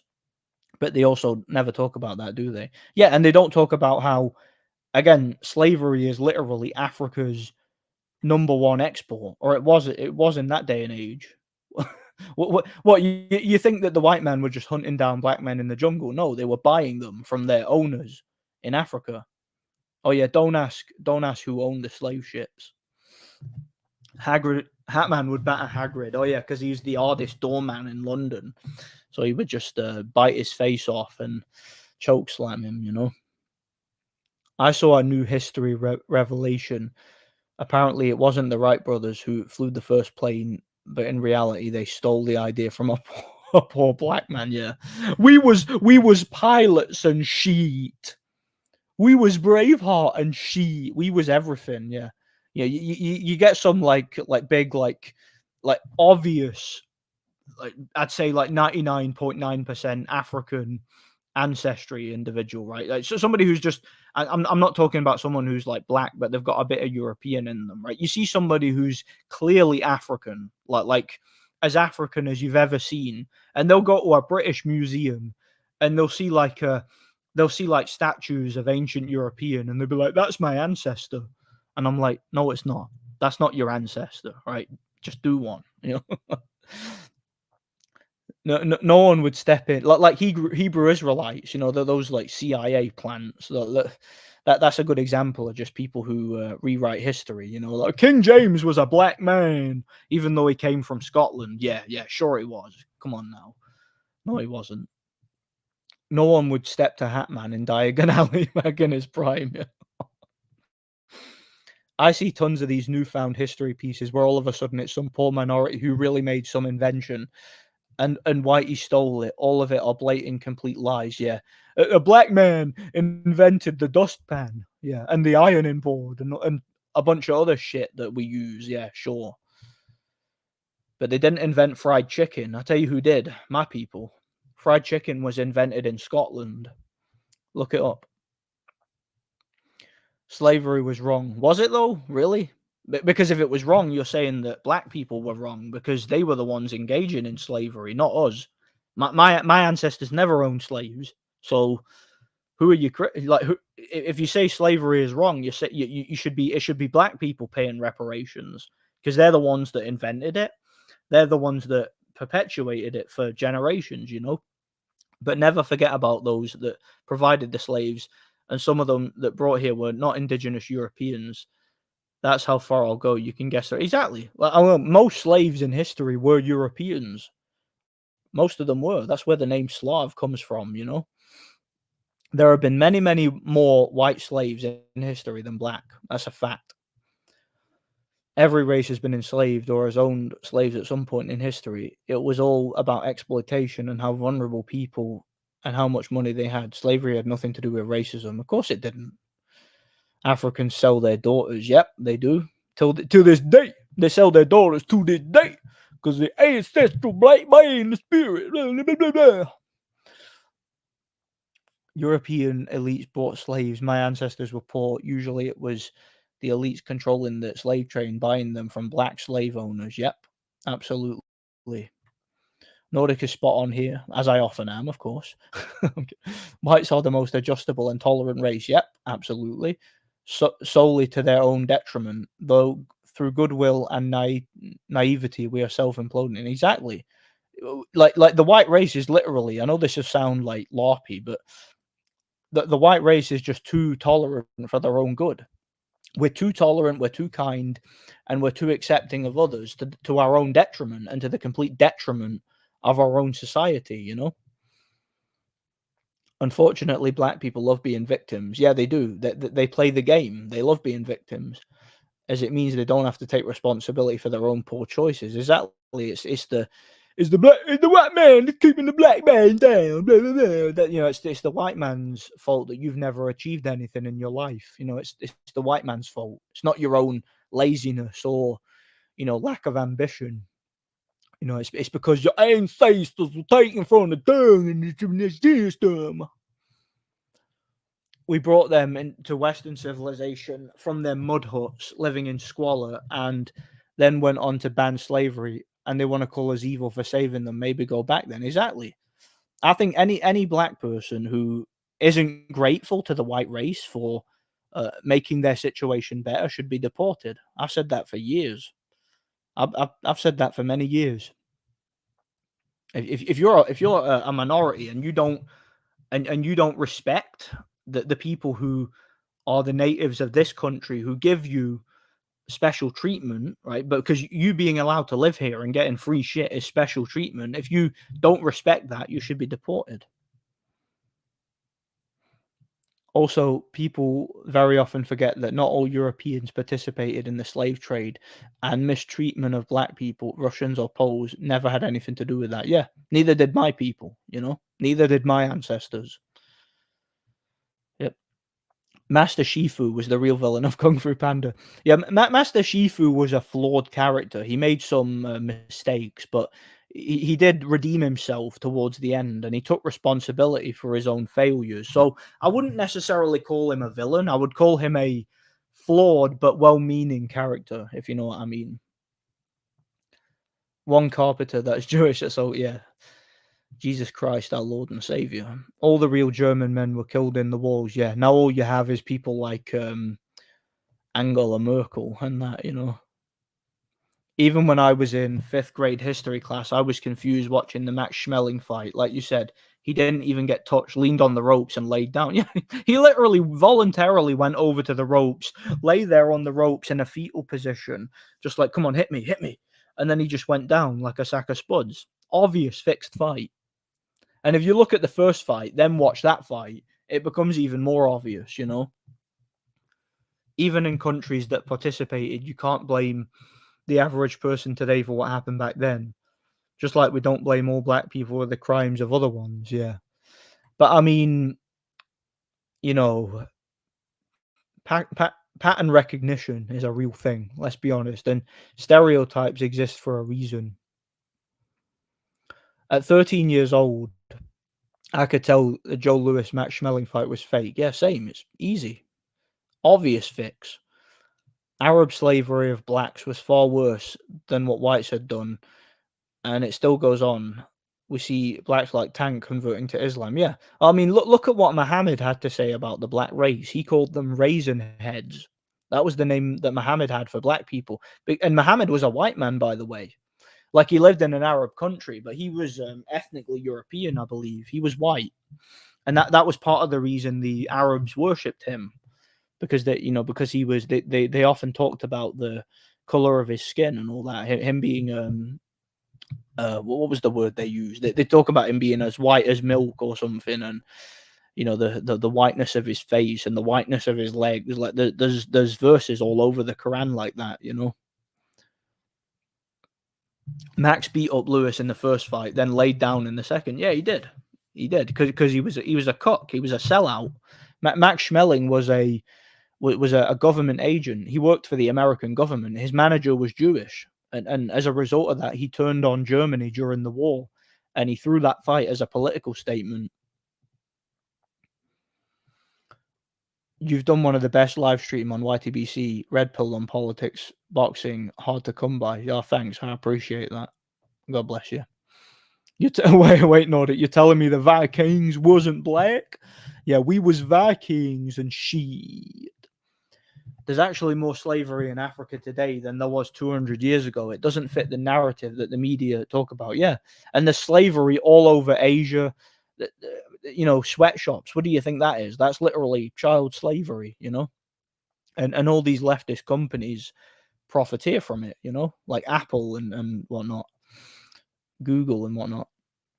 The people pushing the white guilt, whites are evil narratives tend to be pushed by the Jews. Yeah. Canelo's great granny was a slave taken from Limerick. Yeah.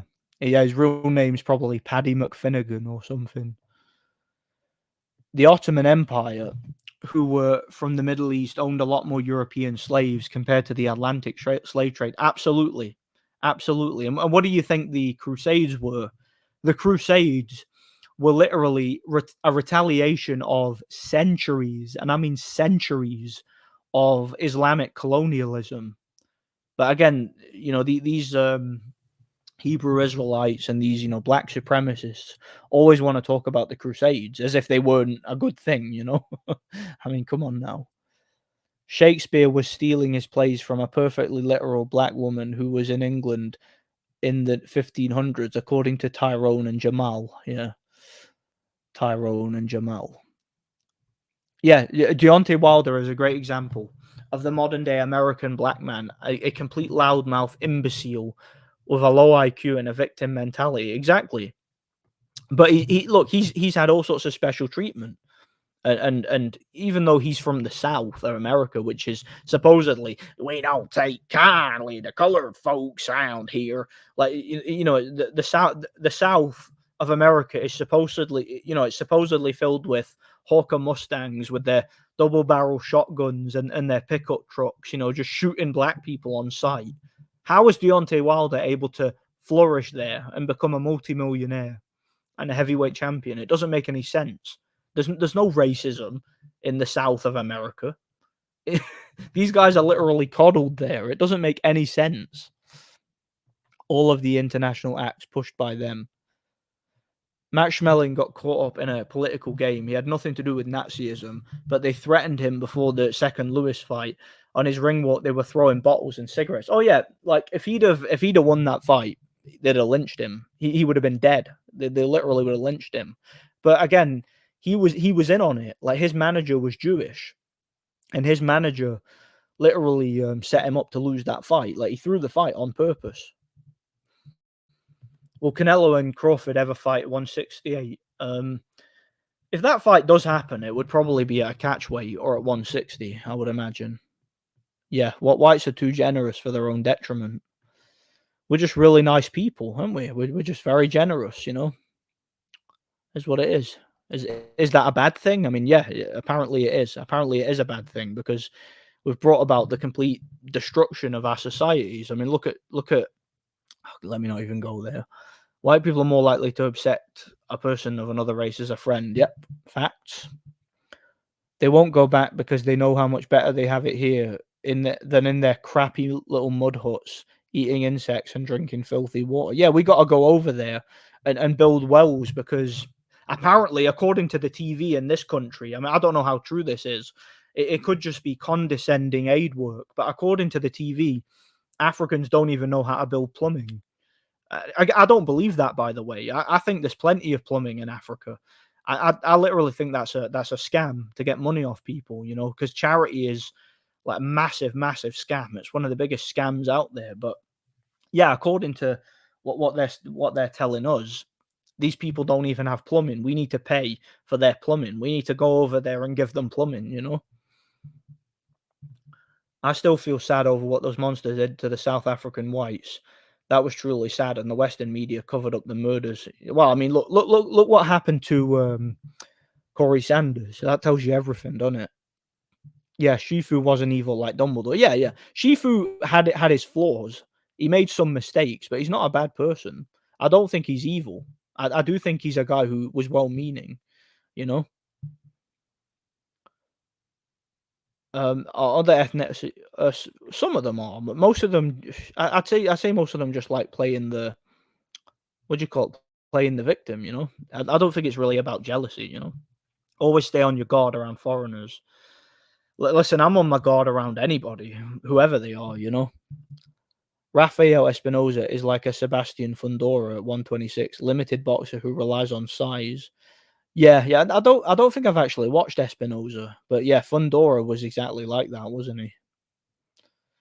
One of the things that boils my blood is that the most is the disregarding of millions of Russians, my ancestors raped and murdered by the Bolsheviks. They don't even consider it a genocide. Yeah, I mean, Stalin killed more people than any dictator in history, but Hitler bad. It's all about Hitler. That he's the only one who's ever demonized. But yeah, Stalin was the far worse dictator when it comes to genocide. The Lego Ninjago movie was actually good. Yeah, I like that movie. That was good. But it was kind of smashed when I watched it. It kind of reminded me of Kung Fu Panda. It's nowhere near as good as Kung Fu Panda, but it's a fun movie. Right, Crusades were about shout out to Triple B, by the way. Crusades were about defending Christian people who are being persecuted and killed by aggressive Islamic invasions. Mate, I'm talking about hundreds of years of Islamic colonialism. Literal hundreds of years of pillaging, raping, murdering, and conquering Christian lands that had been Christian countries for centuries. Countries like Bulgaria, countries like Syria.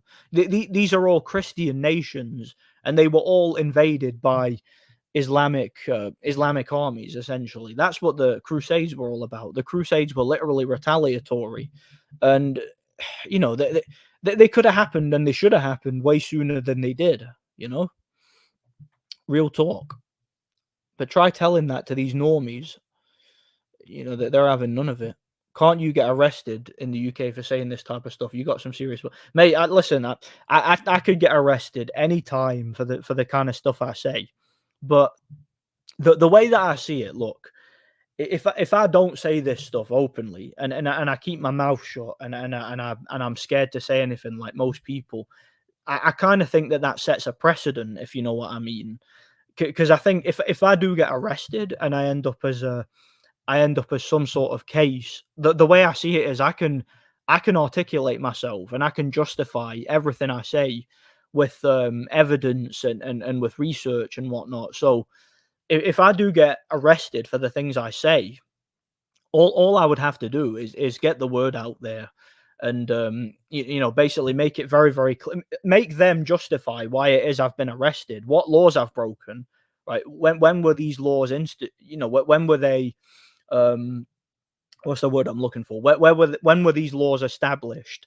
And what exactly is it that I'm saying that I can't justify or I can't substantiate? And I think it would be very, very embarrassing for the government to put me in jail over the things I say, because there's nothing I say here there's nothing I say I can't justify. There's nothing I say that I can't provide evidence for.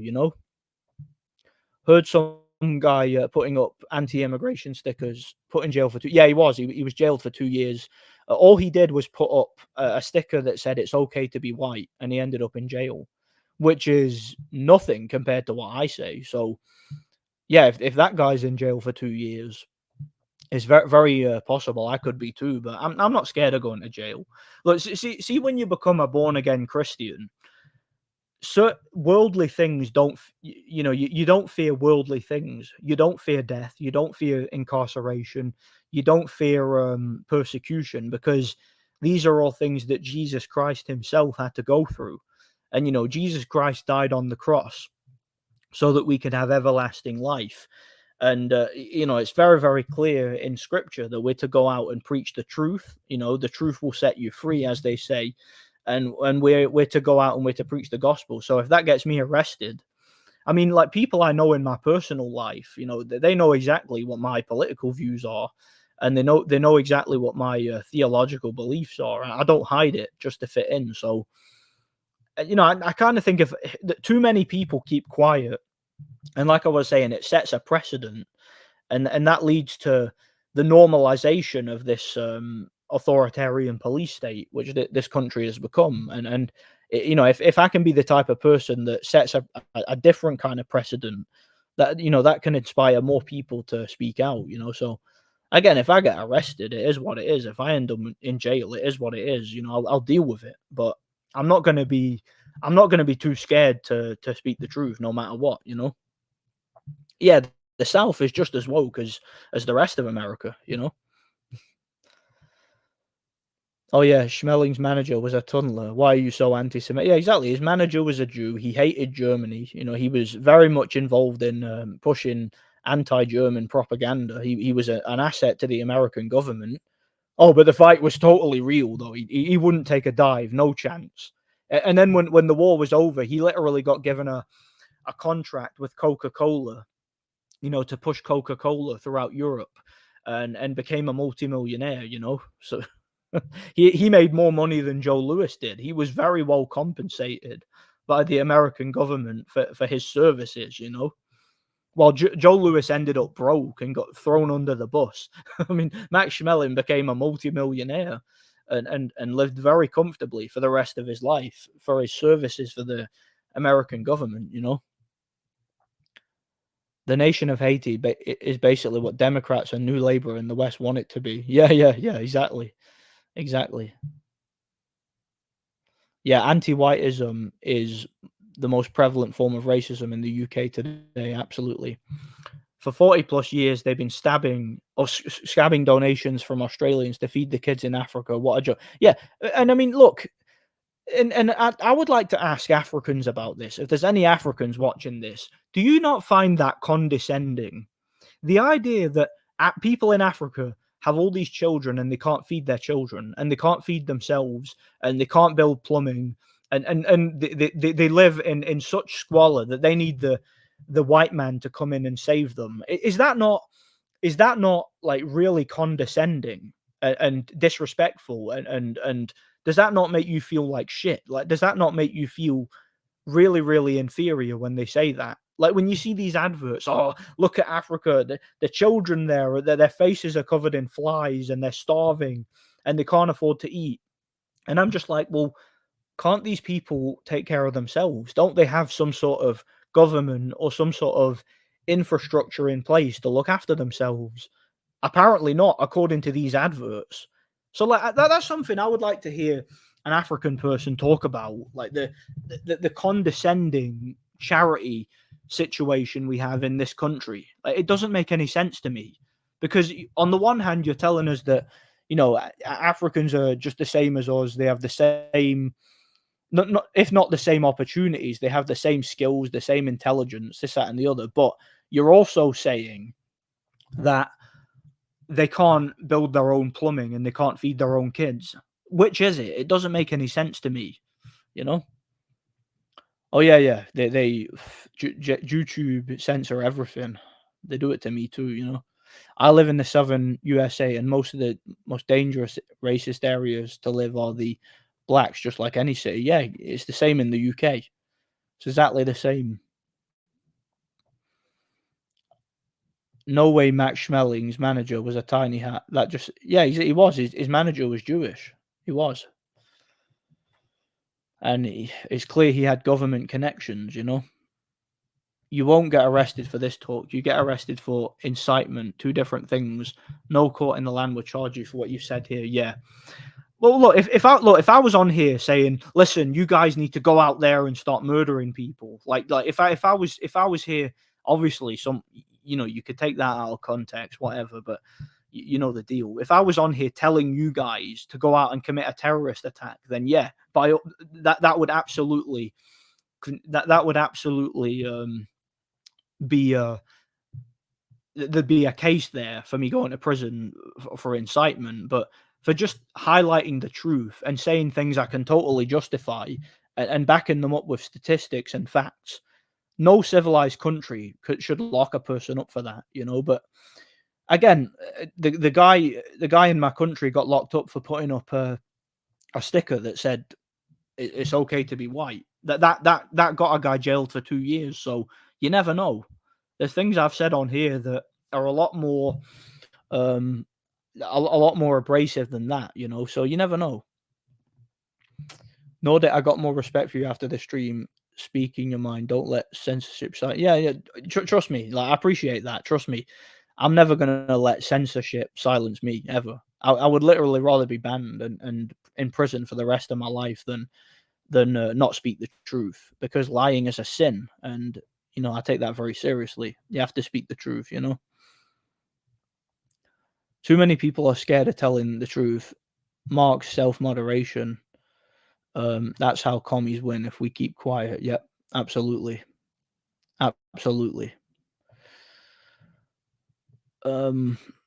So that we may boldly say, the Lord is my helper, and I will not fear what man shall do unto me. Absolutely. I fear no man but the Lord Jesus Christ, And in the case of the fear of the Lord, that fear is your friend, It's what might save your life and save your soul, I'll be back in a minute. I'm just going to the toilet and I'll go get myself another bottle.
All right.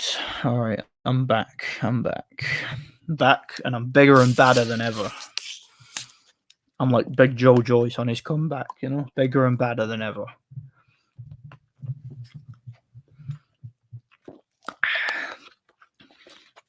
Get caffeinated up so I can keep going. Can go all night if I want to. All right, let me find where I was. Have you ever looked into Orthodox Christianity? I have looked into it, yeah. I'm a born-again Christian, Savannah Marshall would have a puncher's chance against Khan. She probably would, She probably would. I try to red pill as many people as possible. when I'm on live streams. It feels like I have a responsibility to do so. Yeah, you have a responsibility to preach the truth if you know the truth, you know? I mean, why not? That's probably the only reason I keep this channel going. Hopefully I can red pill many people as possible, you know? Where's my donations, Africa? Where is my yeah, yeah, where's your donation? You know, we need help building plumbing and feeding our kids, you know? He watches the live seething, then when he can no longer take it, he comes in using an alias but slips up. Like yesterday, he answered a question I put to Michael. Oh, you're on about Emperor Michael. Yeah. Yeah, he's been trolling you real good, hasn't he? Yeah. He had a few interesting things to say recently, didn't he? How do you find out these things about Max Schmeling? I've done a lot of research on Max Schmeling. There's a lot of research out there online, and it takes a while to like sift through all the propaganda and find out like who his manager was, who his promoter was, like the dates of these fights and how they all add up, and obviously study the footage, and you'll find out again his manager was a Jew, and a close friend of his who had government connections.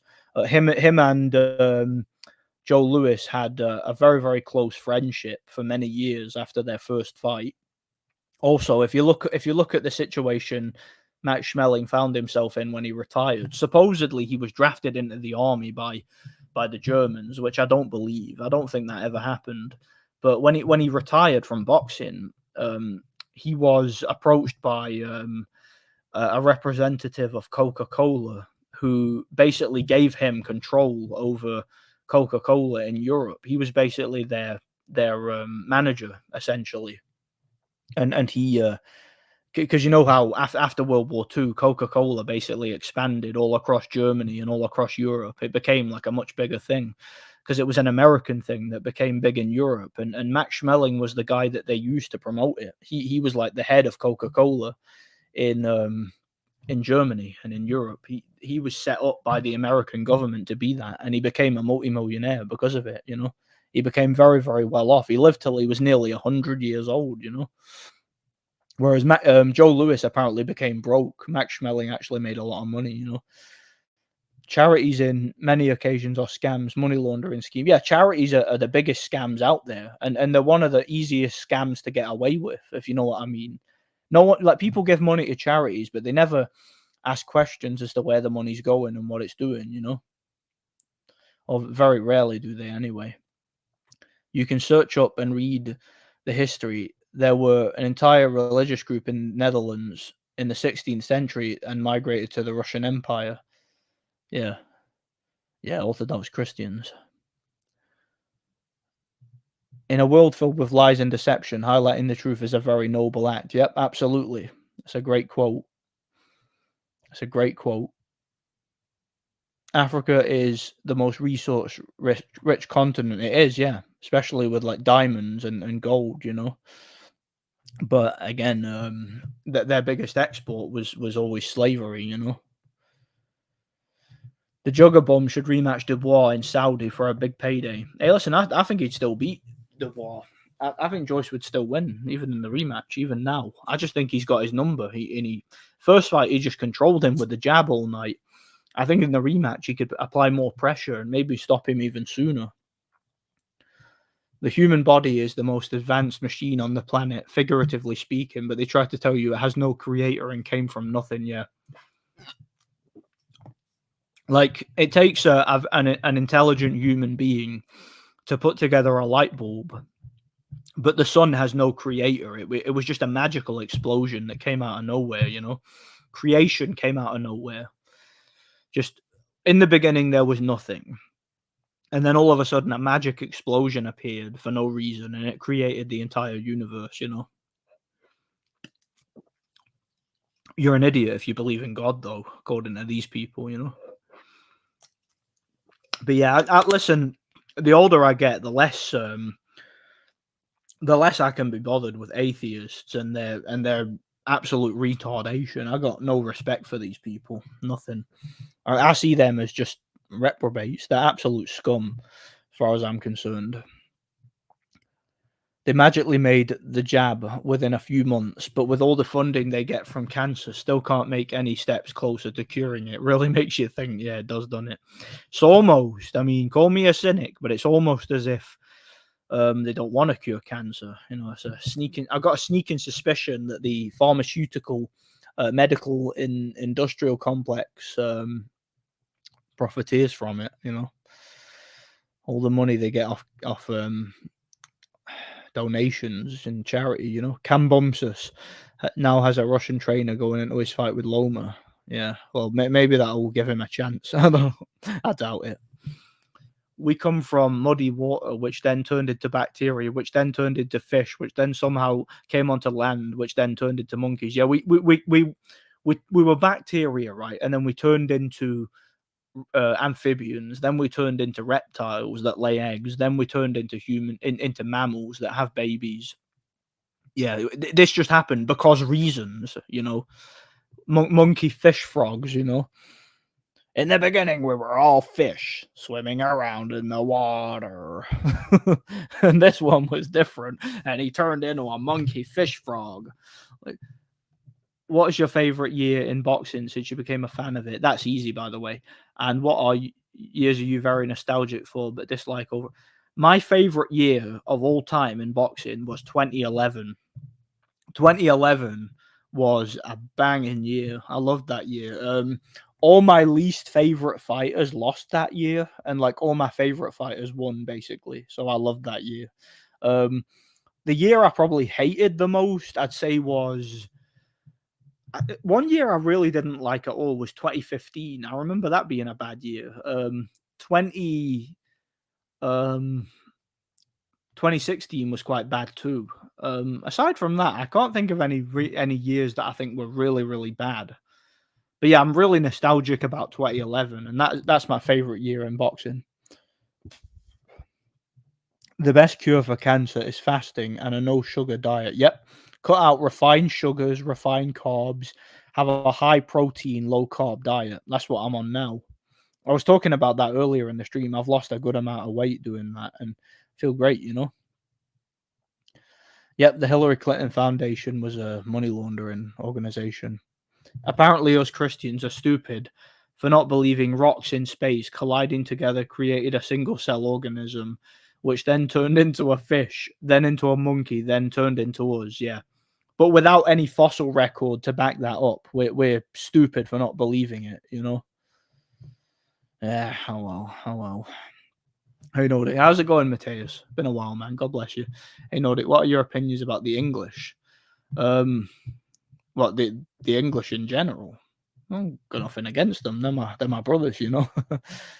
Nothing against them in general. Modern science is pure corruption. It's fairy tales.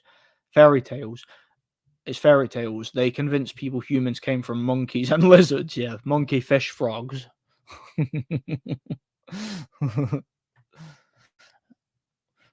We got our sense of morality and our conscience from nothing too, I guess. Yeah, we're just animals. You know, we're no better than an ant. We're no better than a trash can. We're nothing. You know, we have no souls. We have no reason for being, no reason for existing. You know, the mind itself is just organic matter. It's completely, you know, the concept of morality and ethics, all that stuff doesn't exist. It's all just man-made garbage, you know. We're really just monkeys living on a flying ball, you know, in outer space. That's all we are. Evolution is so dumb. If people would take 5 minutes to really think about it. Oh, look, if people who believed in evolution could think, they wouldn't believe in evolution. We wouldn't be in this situation, would we, in the first place, you know? I think everyone was happiest when they were 18 years old. Yeah, pretty much. Because that's kind of like the prime of your life, isn't it? You know? Most atheists are like Howard Stern, yeah. Yeah, but it gets no mainstream attention because there's no money in it. Oh yeah, fasting. Yeah. There's no money in fasting, of course. A building can't come from nothing. But something as complex as the human eye can just evolve from a single-celled organism that came from nothing. Yeah. When you see a building, you know there was a builder. When you see a painter, you know there was a painter. But when you see the universe, oh, magic! It just came out of nowhere. Yeah, yeah, of course. Shout out to Scapegoat for the contribution. I appreciate that, man. God bless you, brother. God bless you. Thanks a lot. I'm off to work. I'll watch the rest when I get home. Yeah, thanks for stopping by, man. It's good to see you here. God bless you. And yeah, appreciate the contribution. Much appreciated, man. God bless you. Oh, my mouth's getting dry. I've been going for over 3 hours, man. I'll go for a bit longer. I might stream until about 9:30 today, then call it. So yeah, I'll go for a bit longer. I'll go until I finish this. How about that? Finish this with you guys.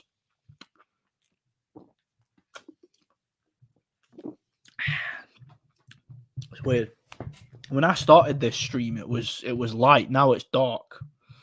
So yeah, got a big light here. Look how scary. Put that up. That's the light on my phone, by the way. If anybody's wondering. If not, you wouldn't be able to see me. See a bit like that. I don't like streaming with the actual room light on, because if I put the room light on, I kind of feel like, I don't know, it makes me warm for some reason, you know? Yeah, there's more profit if we eat every hour. Clean diet. The natural testosterone and HGH production has many health benefits, along with increased athletic performance. Yep, absolutely. And when you fast too, you allow your body to sort of detoxify, you know, get all the toxins out your body. I've been going to a sauna too, which is good for that. A nice Scooby-Doo t-shirt. Yeah, you like it? You like my Scooby-Doo t-shirt? I got that for my birthday. Let me move that microphone. Yeah, my missus bought me that. See it? Yeah, it's a nice one, isn't it? Yeah, my missus bought me that for my birthday. I like it. It's a good one. I got some really cool t-shirts. I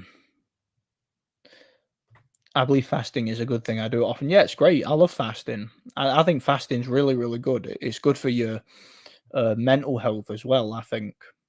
Like when you see how long you can go without eating, and then your body doesn't get like constant insulin spikes. And I've lost a lot of weight from doing it. I think it's good, you know. Apparently 13.8 billion years ago, the universe was space and nothingness, and then out of nowhere was some big explosion that created everything in existence. Yeah, and people were around back then to know that. There was people around 13 point whatever billion years ago with cameras and ways to substantiate and justify those theories, wasn't there? Yeah, sure. Where was I? Oh, shout out to Scapegoat. Another wee contribution. Thanks, man. I appreciate that. Yeah, God bless you, Scapegoat, man. You've been good to me, man. If you ask atheists questions about how that's possible, they say the laws of physics don't apply to their theory. Yeah, atheists will talk about things like evolution not being able to jump. That's supposedly one of the fundamentals of evolution. It doesn't jump. It takes many generations for anything to take effect. But they want to apply one exemption to that, and that's with the creation of the universe itself. The universe went from nothing to everything in an instant, but that completely disproves the very theory of evolution itself, you know? People who believe in evolution also believe that we landed on the moon in 1969 and made it back safely in that tinfoil piece of crap they supposedly went in. Yeah, that like arts and crafts project that was stuck together with tape and aluminum foil went all the way to the moon in 1969. You know, that retro futuristic 1960s technology. But they can't go to the moon now. They lost the technology. They can't replicate it, you know. They can't replicate that technology now. Yeah, that makes sense, you know. A lot of people are not disciplined enough to do fasting. Yeah, I wasn't disciplined enough for a long time. I used to eat way too much, but see nowadays I can do fasting easily now. Like food doesn't really have, because my hormones are a lot more balanced now, so food doesn't really have a hold over me anymore like it used to. I don't have the same addictions that I used to have, you know. If you go down the rabbit hole of how the Smithsonian fossils come out about groups like Smithsonian Institution, Freemasons, James Smithson, that's why they if they ever find a new Bible, you know it's BS. But yeah, just like all the dinosaur bones, which are really like plaster cast models. You've never seen the real bones because they don't exist, because they're created from, or they're recreated supposedly from fossils, right? Which is just markings in stone, fossils. No one's ever actually seen, to my knowledge, or examined an actual dinosaur bone. But see, if you go to a natural history museum and you talk to some of these normies, they'll say, "Oh no, there's proofs that these dinosaurs existed," because the Natural History Museum has a statue of a T Rex or a Triceratops or whatever, and you're like, you do know that that's not real bones, right?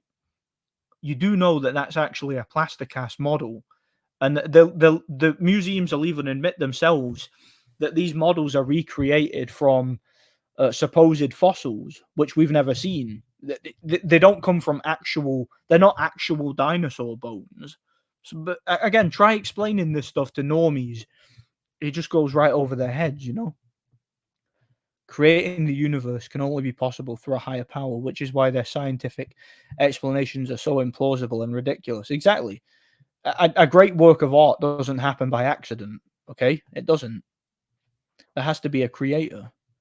Shaggy was based. Oh, of course, Shaggy was based. Was he was. He was totally based. You know. uh, the communists want you to believe that you are a human, or that a human and an insect are one and the same. Yeah, we're one and the same with insects. That there's nothing about us that, you know, that differentiates us. We weren't made in God's image, according to them. You know, we're no better than any other piece of organic matter. You know, what are you drinking? Iron brew, as usual. Iron brew.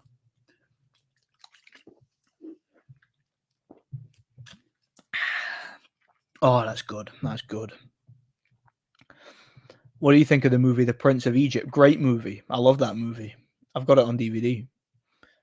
I wouldn't say it's one of my favorite movies, but it's definitely, that would be like an honorable mention. I think it's a great movie. I remember I saw that as a kid, and it kind of traumatized me a little bit when I saw it as a kid. But obviously, I didn't understand the Bible back then. I didn't understand Genesis, and I didn't understand obviously the story of Exodus. But I understand it now. So that movie, it appeals to me a lot more now than it did when I was younger. You know. Some scientists said one day they will prove God is real. Most of them do believe. Oh yeah, well, all the pioneers, and this is something that you don't often hear, but it's true. All the pioneers of the scientific world were Christian. Every single one of them. All right, Isaac Newton was a Christian, for example, because in the past, um, what was I going to say? In the past, the study of science, the study of the universe, was seen as an act of worship. You know, sorry, I got a notification. Yeah, it was seen as an act of worship. That's what science and studying the universe was in the old days. You know, promise you a good burger. And a couple of months ago, I'm that Dutch guy. Changed my channel name, used my real name anyway. God bless. Oh, thanks, man. I appreciate it. Yeah, I appreciate that a lot, man. I appreciate it. God bless you, brother. Fasting is really hard to get into, but once you've done it for a while, it's easy and you hardly think about food. Yeah, because I don't think it's natural to constantly think about food.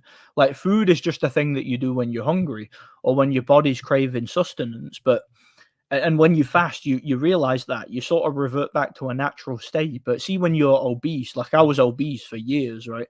Like clinically obese anyway. I wasn't morbidly obese, but I was like like my BMI considered me obese, and it's because I was consuming sugar, and I was consuming more calories than I was burning, and I was eating very regularly throughout the day. But see, when I started fasting, and when I started like training and intermittent fasting, I don't think about food anywhere near as much as I used to. I started having a lot less intrusive thoughts, if that makes sense, you know. Do you believe religious fasting for personal benefits? Orthodox Christians fast on Tuesdays and Thursday. Well, personally, I don't do it for religious reasons, but I do know that Jesus Christ supposedly fasted for 40 days. So fasting is definitely a Christian concept. It's definitely Christians that came up with it, based on the teachings of Jesus Christ.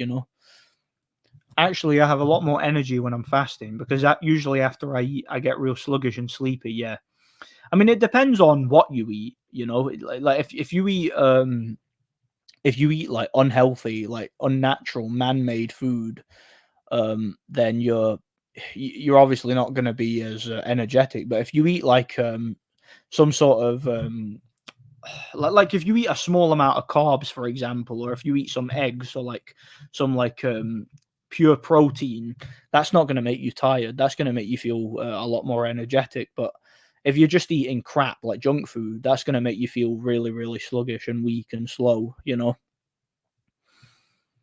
Um, I used to fast every day for 6 months till the night. I did it for too long though. Only do it in a period of weeks to perhaps a month. Yeah. I wouldn't do it every single day, but I would do it on a semi-regular basis.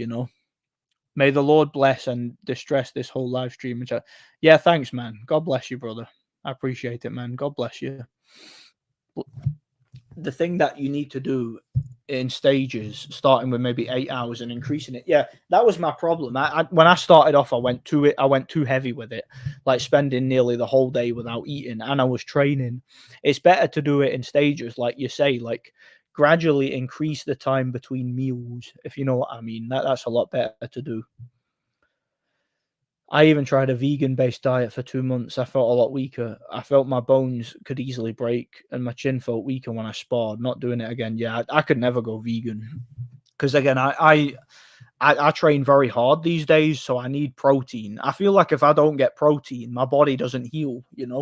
So I'll be training and I'll end up with joint problems. My muscles will be tearing.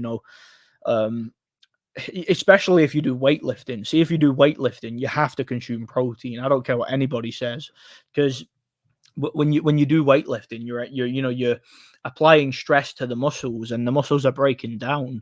So the way that you repair your muscles is by consuming protein and sleeping. And then obviously, as it's a structural adaptation, when the muscles grow back, they grow back stronger. That's how it works. So yeah, I definitely think protein is very important. Oh, and apparently all the natural gas in existence is from fossils in the ground. That was all a ploy to make people think oil is much more scarce than it is in reality. Oh yeah, oil's all over the place, and it probably will be for generations to come. There's loads of evidence that Sodom and Gomorrah happened as the Bible said. They've tried to cover that up for years. Absolutely. You guys want to see something interesting? There's a channel that I started watching recently. It's called Expedition Bible, and basically they go to certain biblical historical sites, and they look for missing things from the Bible, like the Pishon River, for example, and like the location of the Garden of Eden and things like that. Like they do excavations and actual like on-site studies to try and verify certain things in the Bible. And like that channel is making some great content. I'd really recommend it. Yeah, we still can't go to the moon today, but we could go there in the 60s. Yeah, sure. What do you think of some of the most overrated movies? Well, just recently I saw for the first time I saw Blade Runner, and I hated it. I thought that movie sucked. Like some people say that's the greatest movie ever. They re-released it in cinema, and I went to see it, and it was one of the most boring films I've ever seen. Just a boring snooze fest. Another film I absolutely hate is The Matrix. I know people love that film. I think that film's garbage. That might be the most overrated film ever.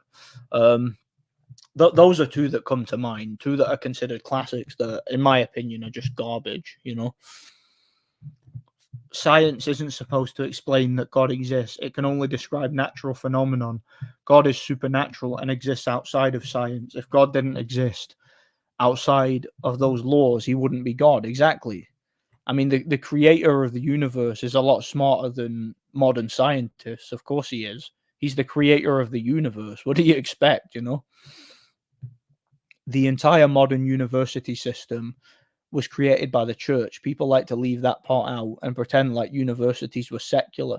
Mate, the very concept of law and order and human rights all came from the church. All of them. Every single one of them. Ramadan is not even proper fasting. They eat shit. I was going to talk about this, yeah. They eat shitloads before the sunrise, so it's just silly. Some even put on weight in Ramadan. I was going to talk about this. Ramadan is not fasting, right? What they do in Ramadan, right? They don't eat during the day. Then at nighttime, they gorge themselves. They eat like excessive amounts of food, and the amount of like health problems that causes for in the Muslim community is insane. I remember David Wood did a video about this a couple years ago. He was talking about like basically the ratings of like food related health problems that happen in the Muslim community due to Ramadan, and yet they call it fasting. Like they eat like twice as much food as they do normally, but they call it fasting. It's such a weird tradition, and such a weird like a weird system that they have. It doesn't make any sense. It's not fasting. What I do is fasting. What they do isn't, you know? I find it funny that apparently we have telescopes that detect living organisms in other galaxies. Yeah. Yeah. The Mars rover and all that rubbish, you know? Most atheists are just narcissists who don't want to believe anyone is above them. And not only that, but it's people who don't want to face the consequences for their own behavior and for their own sins, because they know that if they have to face the consequences, that they'll have to face judgment, and they would like to alleviate themselves of that responsibility by convincing themselves that there's no creator. But at the end of the day, we're all going to meet our maker, and I plan to be ready for it when it happens, you know? I plan to be ready for it.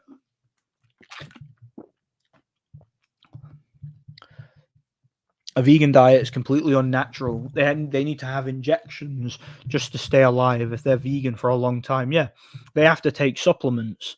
They need pharmaceutical medical intervention just to keep them alive, because they're not getting the kind of nutrients, like the kind of nutrients that they need from their diet. They're not getting it, you know? Apparently, there's also lots of evidence for a great flood. Yep, absolutely. There's a lot of things that were wiped out by the flood, like civilizations and that. Inspiring Philosophy is another good biblical archaeological channel. Yep, absolutely. Great channel. I know that one. What's my favorite movie of all time? Well, I'm still working on my top 20 favorite movies list. I'm going to make a video. Right now, this might change, like, because it changes all the time. But right now, I think my favorite movie of all time is probably Lord of the Rings, the first one. Probably. How you go around fasting? Well, fasting, basically how I do it is you don't eat, either you don't eat during the day, and then eat when you get in. Like, let's say you go to work, don't eat while you're at work, don't eat breakfast and lunch. Then when you get in, have dinner. Or if I'm training that day, what I'll do is I'll maybe have one thing around about lunchtime, like maybe some eggs or a bit of fish or something, you know, a little bit of protein or a little bit of carbs or whatever. Although weirdly, I usually have carbs when I get in. And I know it's probably a bit counterproductive, but it seems to work for me. Like, I actually crave carbs after I train. So like I'll eat maybe some eggs during the day, like just to keep me going, and then go to the gym, train hard, come home and have my dinner. And that'll usually be like, let's say fish and vegetables, or pasta, cheese and tuna, or a steak or something like that. I make sure I eat just enough carbs to where I can keep up my blood sugar levels to be able to train, and I eat plenty of protein so that I can recover. You know, because you need to recover from training. So, yeah, basically that's what I do fasting. It's I increase the time between meals during the day. Basically, that's what I do, and it seems to work for me. You know, and my weight's coming off quickly. So yeah, and I'm still able to train with that. So yeah, it seems to work for me at the moment. You know. I was going to say I was going to drink anything. Oh, I wasn't going to drink anything, but then I remembered today is St. Patrick's Day, so that's a good excuse. Yeah, as good an excuse as any, I guess. You know, as good an excuse as any. What are some other films that you find overrated? I'll think about that.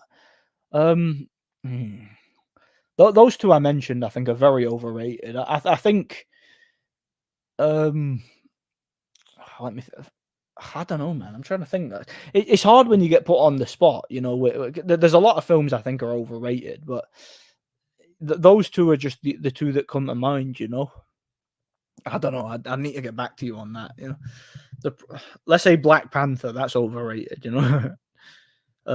Most of them Marvel films, like the Avengers films, they're overrated. You know, the problem for atheists is that there isn't a lack of evidence for God. It's just that they don't want there to be a God so they can continue to live in their sin. Absolutely. That's what I was talking about earlier. They don't want to face the consequences of their actions. You know, that's the thing. That's what it is. I had a mate that was Muslim. He said that some eat so much before the morning prayer that they would vomit during their Salah prayer. Just like, yeah, that's true. That's true. Go check David Wood's video he made about that, about the problem with Ramadan, basically. Even though I thought the film was fun, enjoyable, I don't get why Spider-Man No Way Home that much hype. I didn't watch that film. I had no interest in it because, again, I love the Sam Raimi Spider-Man films, and I know for a fact that movie just ruined them. So I'm not interested in it. Never going to watch it. Other people can watch it and enjoy it if they want. I'm never going to watch it.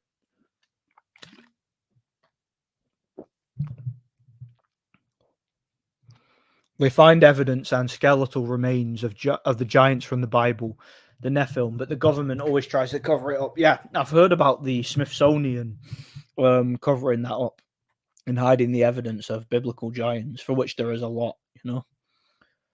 I actually think atheists are terrified of God, so they convince themselves that he doesn't exist to feel better about their degenerate behavior. You want to see a good movie? Check out the movie God's Not Dead. That's a great movie. There's another movie, another Christian movie came out in 2017 called The Case for Christ. That's based on a book. It's based on the true story of the author Lee Strobel, who wrote the book The Case for Christ. Like, Lee Strobel was a journalist who basically became a Christian. Like, he was an atheist for most of his life, and yet his wife became a Christian. And he basically spent a long, long time trying to disprove the existence of God. And what ended up happening was he himself became a born again Christian. And that movie's about his life story, basically becoming a Christian. Check that movie out; it's a great one. And yeah, they kind of cover that same, the idea of not wanting to believe in God because you want to justify your own behavior. You know, like I would definitely recommend that movie. You drink any alcohol? Hardly ever. The last time I drank alcohol was last year when I went to Nottingham, and I'd had some beers, but I had a couple of pints of Guinness too, and that. But I don't drink regularly, like very, very rarely. Yeah, I think the first Avengers movie is overrated too. Like, I don't think it's a terrible movie, but I think it's overrated. You know, Saint Matthew, King James Holy Bible. Howbeit, this kind hath not outlaid by prayer and fasting. Yep, absolutely. Like I was saying, fasting is a biblical concept. Comes from Jesus Christ himself, you know. Black Panther was awful. The villain was one of the most pathetic, poor me and black guys. Yeah, and ever. And you know who it was who played him? It was the ultimate poor me and black. It was Mr. Michael B. Jordan, Mr. Creed himself, you know.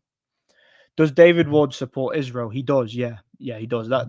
But at the same time, look, you take the good with the bad. Like he does make great videos about Islam, or at least he has in the past. You know, No Way Home was garbage, nothing but nostalgia bait. That's one thing I hate. I hate nostalgia bait. I hate. You remember that? Remember that? Remember that movie? Remember that good movie that you could be watching now? Yeah, we're gonna reference it in this crap movie, and that makes this movie good. That's what I hate about these Marvel fans. I liked that movie, and he was in this movie, so that makes this movie good. Like, it's literally just in jokes, and like self reference. That's all it is. It's just nostalgia bait garbage, you know. Because if the giants existed, that debunks all of the evolution theories. Absolutely, it does. That's why they don't want people knowing the truth, you know. Matthew 17, 21, 23, King James Holy Bible. Howbeit, kind go. Oh, sorry, battery running low. Howbeit this kind goeth not out but by prayer and by fasting. The Bible is holy for a reason. Yep, absolutely. I'm always careful when reading Bible verses because I don't want to misquote them. But yeah, you're absolutely right. There's plenty of verses about fasting in the Bible. Michael B. Jordan actually said that Killmonger wasn't a villain, and he was right. Well, Killmonger like murdered numerous innocent people for no reason, so I don't know about that. Speaking of slavery, religion is just slavery programming, not Christianity, because Christianity has nothing to do with slavery and being subservient to any system. It's about your own personal relationship with God. It's about becoming born again and being saved. That's what it's about. There's no control in Christianity. Funny how I have not seen David Wood call out the Talmud, which is absolutely. That's because David Wood is, let's be honest, controlled opposition. He's a. Do you want to see something interesting about David Wood? Look up where he was educated. He came from Fortnum University, a Jesuit university. Yeah, I've said it. Have I said a bit too much? I don't know. He has a PhD in Jesuit philosophy, and that should tell you everything you need to know. But again, you take the good with the bad, don't you? You get controlled opposition, you get grifters, but sometimes they tell you nuggets of truth, and he's absolutely right about Islam.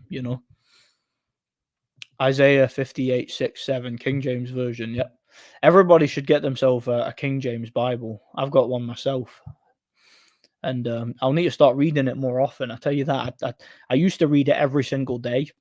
And that's one thing I need to start doing more of, They ruined Green Goblin in particular. He's just a laughing maniac in No Way Home, yeah. And he was one of the greatest villains in the first movie. So I do not want to see that bastardization of it, David Wood is pro-Israel to troll Muslims. He knows it annoys them more. Yeah, I think it's more than that. I think he's on the payroll, Michael B. Jordan is potentially a very dangerous person if he thinks Killmonger was right. Yeah.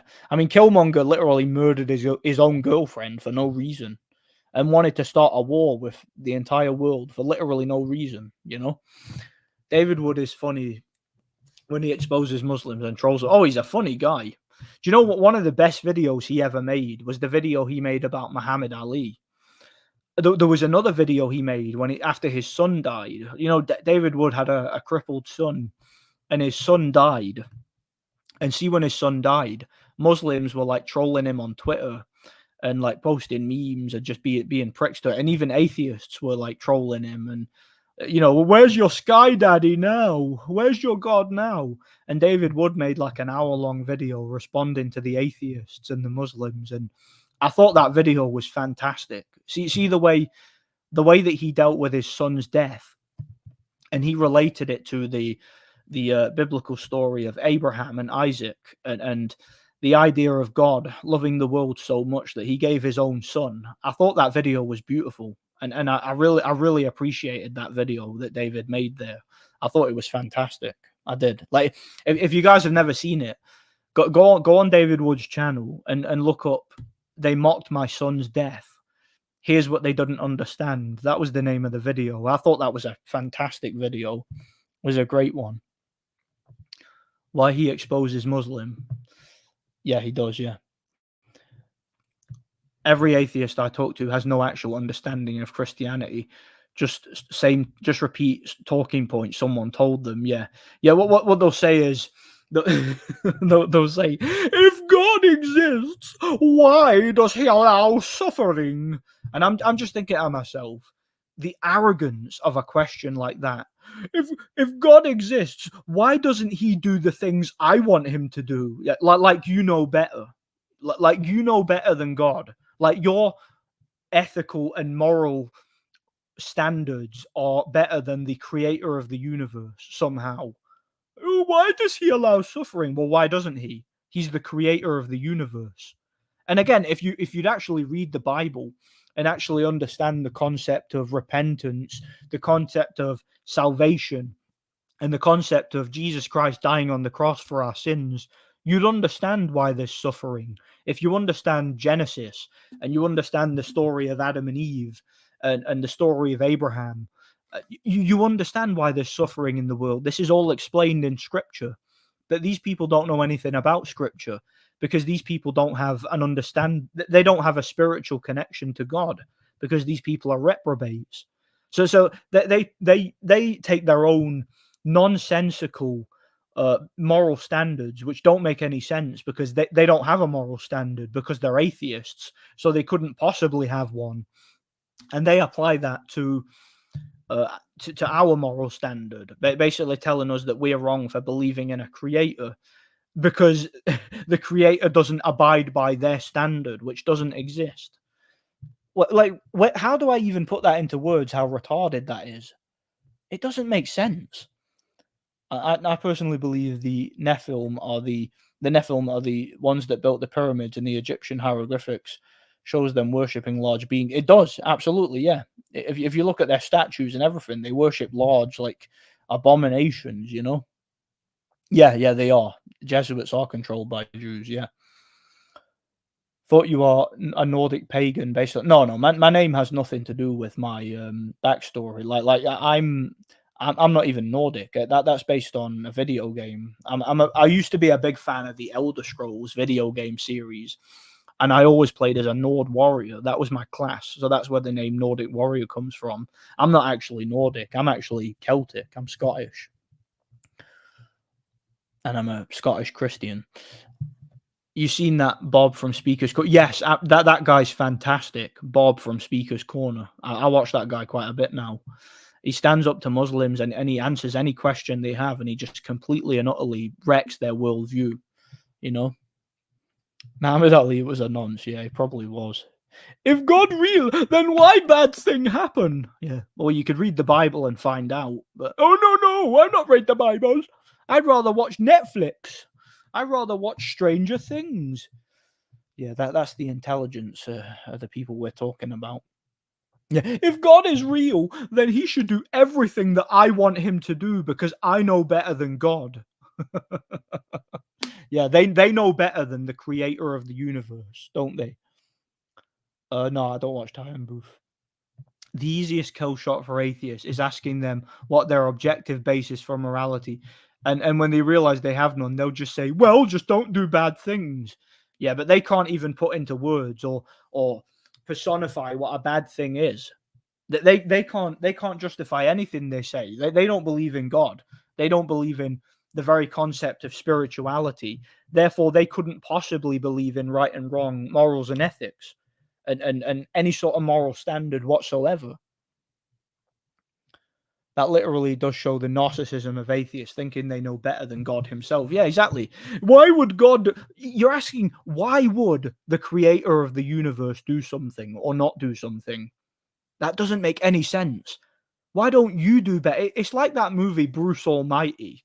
Do you remember that movie? It's like the guy blames God for all his problems. So in the movie, God says to him, he's like, fine, you have my job. And we'll see you do better. And then he obviously takes on the responsibilities and just cocks it up and has no idea what he's doing. That's kind of what it reminds me of. I'll need to watch that movie again. It's an interesting concept. But yeah, just so you guys know, this is about to run out of battery, so I'll probably have to call this one here. And yeah, I want to go to the shop before it shuts. So yeah, it's been an interesting stream. Thanks for stopping by, guys. I appreciate it. Yeah, I'm gonna wrap this one up. So God bless each and every one of you. Stay vigilant, and I'll talk to you guys real soon. Thanks for stopping by.